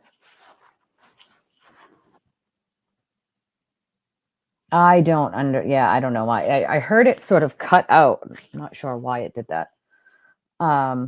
Sorry, technical difficulties, but I think she's been getting away with a lot in her life. And she's just used to it at this point of getting away with so much in her life. I think it's time that she has some responsibility for the things that she's done and the people that she's hurt. And I think she'll find it in this trial. But not once have you seen her cry about John being gone or how much she loved him. Normally it's her feeling sorry for herself about the trial. And oh, this is happening to me, she said in that clip. And I was like screaming at the TV, like, happening to you? Oh, no, honey.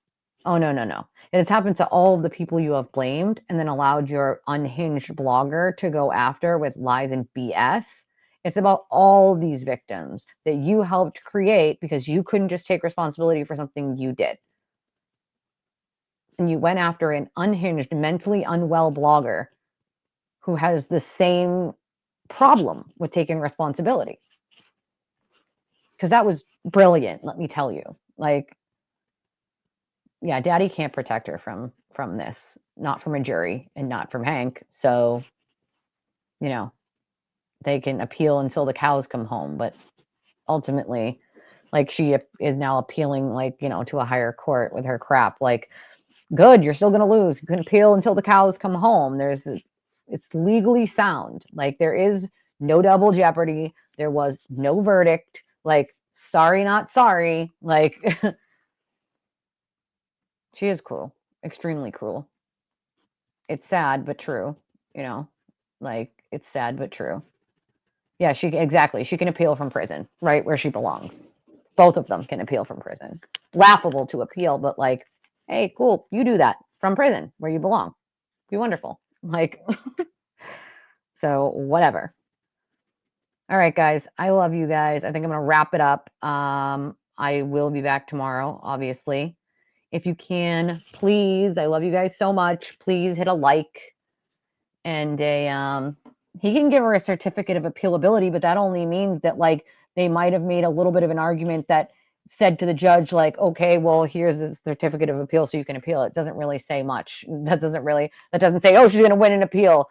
As a matter of fact, she's not going to win an appeal. It's very sound legal ground here. So the federal district absolutely said, no, you're not bringing a jury back. The judge called a mistrial correctly. So I don't know what you mean. The federal court only gave her a certificate of appealability. That's it. You can appeal. Good for you. She's still not going to win said appeal. Like, we're trying, Snow Remover. We're attempting to try to make sure that the jury is legit, you know. The Commonwealth put in a motion. I mean, the only way that we can try is to keep an eye on the case and make sure that everything is done the way it's supposed to be.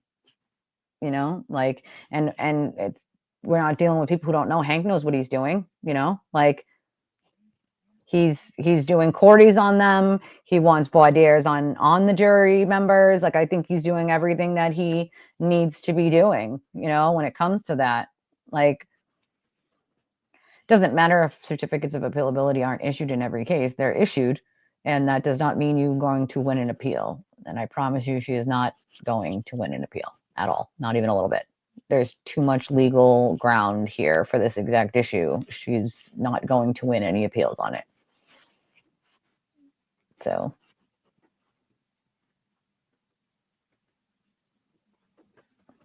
okay, I love you guys. I need to go eat something because I'm getting a little hangry. But I will be back tomorrow. There's no missing metadata. Just FYI.